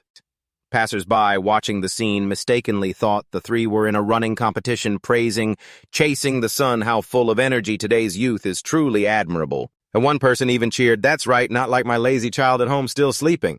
Go for it, go for it. Half an hour later, the robber ran until his face was as haggard as a skeleton. Tranthu and Diluc were also drenched in sweat, breathing heavily. Finally, the system announced the unlocking of the new illustrated book. Tranthu joyfully exclaimed, Finally, it's here! Both of them let go of the robber, who fell to the ground, crying out, I said, didn't I just steal one bag? Do you really have to treat me like this? Tranthu said sternly, cracking his knuckles, his gaze threatening, Less talk. Do you see anything behind me? The robber trembled and replied, Tranlin Nam Jiang City Police. Tranthu smirked. Very good now. Go over there and confess, or else... The robber panicked and quickly nodded. I will go right away. He staggered straight into the police station. Tranthu asked, By the way, what's your name? The robber replied, Li Hua. Tranthu stood there, chest puffed with pride, feeling like the red scarf around her neck was brighter than ever. He turned to Diluc and asked, Right, didn't you say earlier you wanted to take the college entrance exam early? If you go, does that mean I stay here by myself? Diluc laughed loudly, almost like that. Don't worry, I will wait for you in the capital city. Tranthu nodded, patted his friend's shoulder. All right, then. I wish you success. Then both of them headed straight to the Beast Tamer Association. Diluc curiously asked Tranby, What exactly are we going to the Beast Tamer Association for? In front of them, the announcement board displayed a new task, preliminary task tutoring for students about to enter high school. Difficulty none. Content. My son is about to become a high school student, hoping a college student in beast taming or a graduate will come to tutor. Diluc requested, college student in beast taming or graduated. Tranthu touched the screen, eyes shining, declaring, Earn money, accumulate points. Diluc stared blankly, frowning, and asked, Earn money. We're still students. What money can we earn? Accumulated points. Tranthu smirked confidently, replying, Of course we can look at this. Don't we have it already? In front of them, the announcement board displayed a new task. Task name, investigate the drug dealer, difficulty none. Content. Recently, a drug dealer has appeared in the black market, causing damage of tens of millions. Hope to catch him quickly and bring him to justice. Note. Task published by Tranlin Bureau, no deposit required. Reward, 100,000 huaxia. Difficulty. The drug dealer has been on the run for days, very hard to find whereabouts. Hint a photo of the accomplice Chiber. The drug dealer has not left Namjiang City yet. At the gate of the Beast Tamer Association, Tranthu said, In a bit, I want to make a trip to the Namjiang City Beast Resource Bureau. What do you think? Diluc shook his head, sighed. I can't go this afternoon. I have to go to Lin Chao to practice. I probably won't be able to go. Tranthu nodded silently, connecting the information. In this Beast Tamer world, although beast tamers are primary, there are also supporting professions like spirit masters, herbalists, or medicine that support spirit contracts. He smiled, thinking to himself that he never expected Dai Luke would later want to be a nanny for spirit contracts, using fierce beasts to prepare meals. All right. He patted your shoulder, smiled brightly. So you better prepare well for the exam and later cook for my Slim. Dai Luke nodded and laughed loudly. Okay, I'm heading back. He turned and left. Tranthu stood there watching your figure, then turned and walked away. An hour later, Tranthu arrived at the Royal Beast Resource Bureau, exclaiming in astonishment, I didn't expect this place to be so shabby. Looking inside, he wondered why there was an old man here. He approached the reception desk and spoke up. Hello, I came to use my Huaxia accumulation points. The receptionist took his ID, surprised, a high school student. Then she handed him a notebook. Hello, you can exchange here is the exchange list. Tranthu flipped through it, thinking to himself, the items here are indeed abundant, but there are restrictions. I'm just a trainee beastmaster. I can't exchange for resources of black steel level or above. Still, these items are enough to use. Tranthu pondered while calculating, his eyes sharp. Medicinal materials in other spaces are becoming increasingly scarce. Many places are starting to run out. I should exchange for some better medicinal materials. He approached the counter and spoke clearly. Hello, I want 5 level 1 giant flower fruits and 7 level 1 steel core fruits. The receptionist nodded. The old man sitting nearby watched Tranthu leave, murmuring, interesting. Stepping outside, Tranthu thought to himself, feeling excited. Today is indeed a great victory. Not only did I receive a mission, but I also exchanged for a pile of medicinal materials to happily practice alchemy. Then he suddenly noticed the noisy crowd ahead, his eyes brightening. There's something fun to watch. As he got closer, he was startled to see a stylish girl with purple hair named Myle yelling. If you didn't steal, why is there money missing from my wallet? Why is your phone broken? Tranthu looked at the girl crying loudly and immediately recognized, oh, isn't this Noo-Noo? He interrupted, calling out, Noo-Noo! The girl stopped crying and responded, Brother Tran. Myle turned and spoke coldly, Are you family? Noo-Noo tearfully explained, her eyes red. When I was playing here, I found this lady's wallet. Mom said if you find someone else's wallet, you have to return it to the owner, so you just wait here. The little girl sniffed. In the end, this sister came back and said I took her money and even broke her phone. Noo-Noo looked up at Tranthu. Did I do something wrong? How do you think we should handle this? Go to the police station or solve it ourselves? Tranthu's father gently patted Noo-Noo's head to comfort her. It's okay, I'm here. He frowned, looking at the beautiful girl with annoyance. How do you want to resolve this? The system suddenly displayed a choice notification.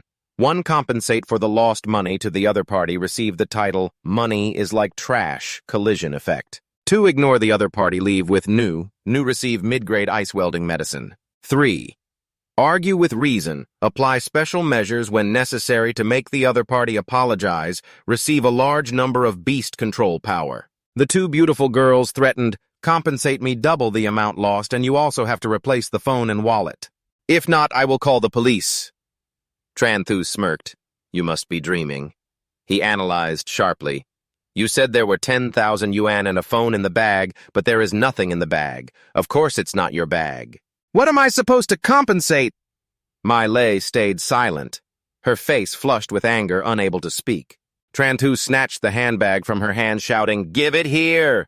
Myle still arrogantly argued back. Nonsense, the bag isn't mine. Could it be yours? He remained calm, his gaze icy. Now the contents of the bag don't match what you said. How will you prove that? Myle reached out to grab it back cowardly. Give it back to me. Gah. Then she continued, Inside is my ID card, which has the name Hack Myle on it. You can take it out and look. After that, Tranthu immediately rummaged through the bag and found an ID card stating Hack Mai La Female City S Province, Swang Si City Thangkong. He compared the photo on the ID to the person in front of him, frowning in suspicion. Did your sister really say that? Is this really not your mother's ID? Myle shouted in anger. Look at the name. Tranthu shrugged indifferently. What can a name prove? You could be named Hack Myle, and I could also be named Hack Miley. This can't prove anything. Myle's eyes glistened with tears, red like she was about to cry. Don't bully women like this. What kind of man are you to bully women? Tranthu scoffed in rebuttal. You're an adult, yet you scam money from children. Why not admit you're an adult? The crowd around nodded in agreement. That's right. Miley was frustrated, her voice trembling. What do you really want? Tranthu replied decisively. I'm sorry.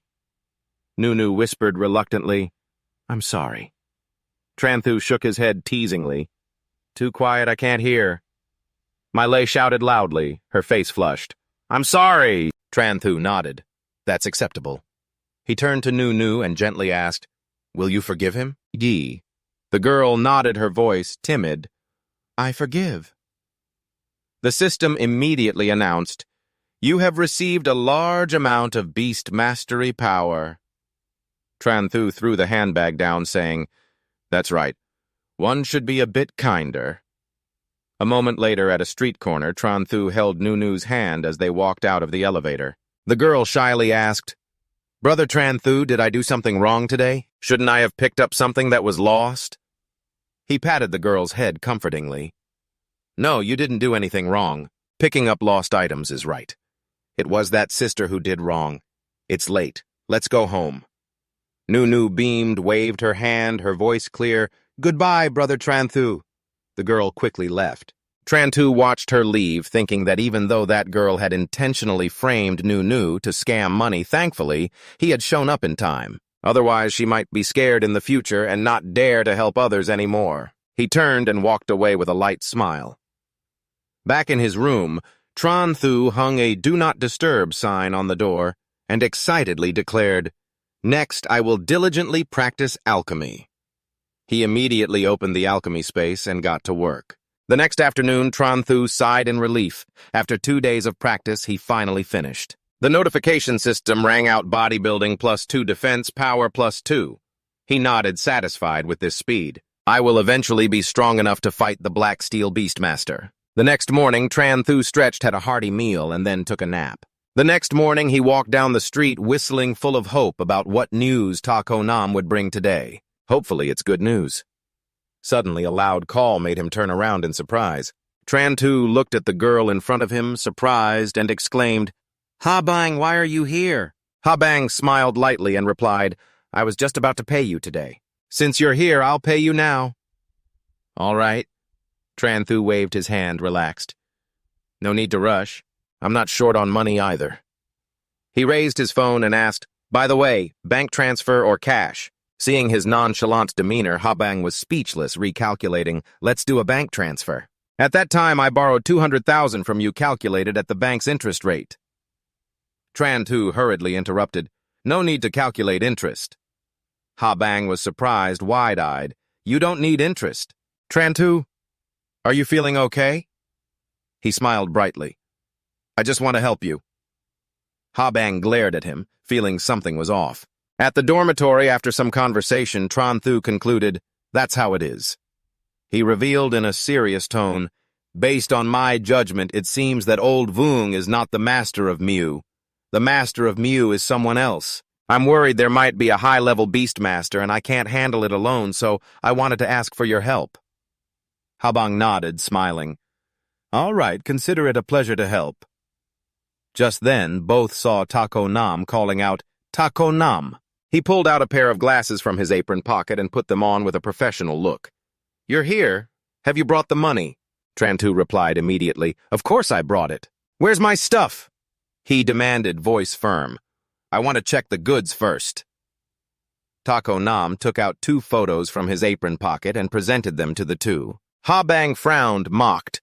In broad daylight, are you still acting in a Hong Kong movie? She and Tranthu carefully observed the photo of a mysterious man, his face blurred. Takonam said in a deep voice, Through investigation, I confirm this person is hiding at this abandoned construction site, but I must remind you, there are many beast tamers there. It's extremely dangerous.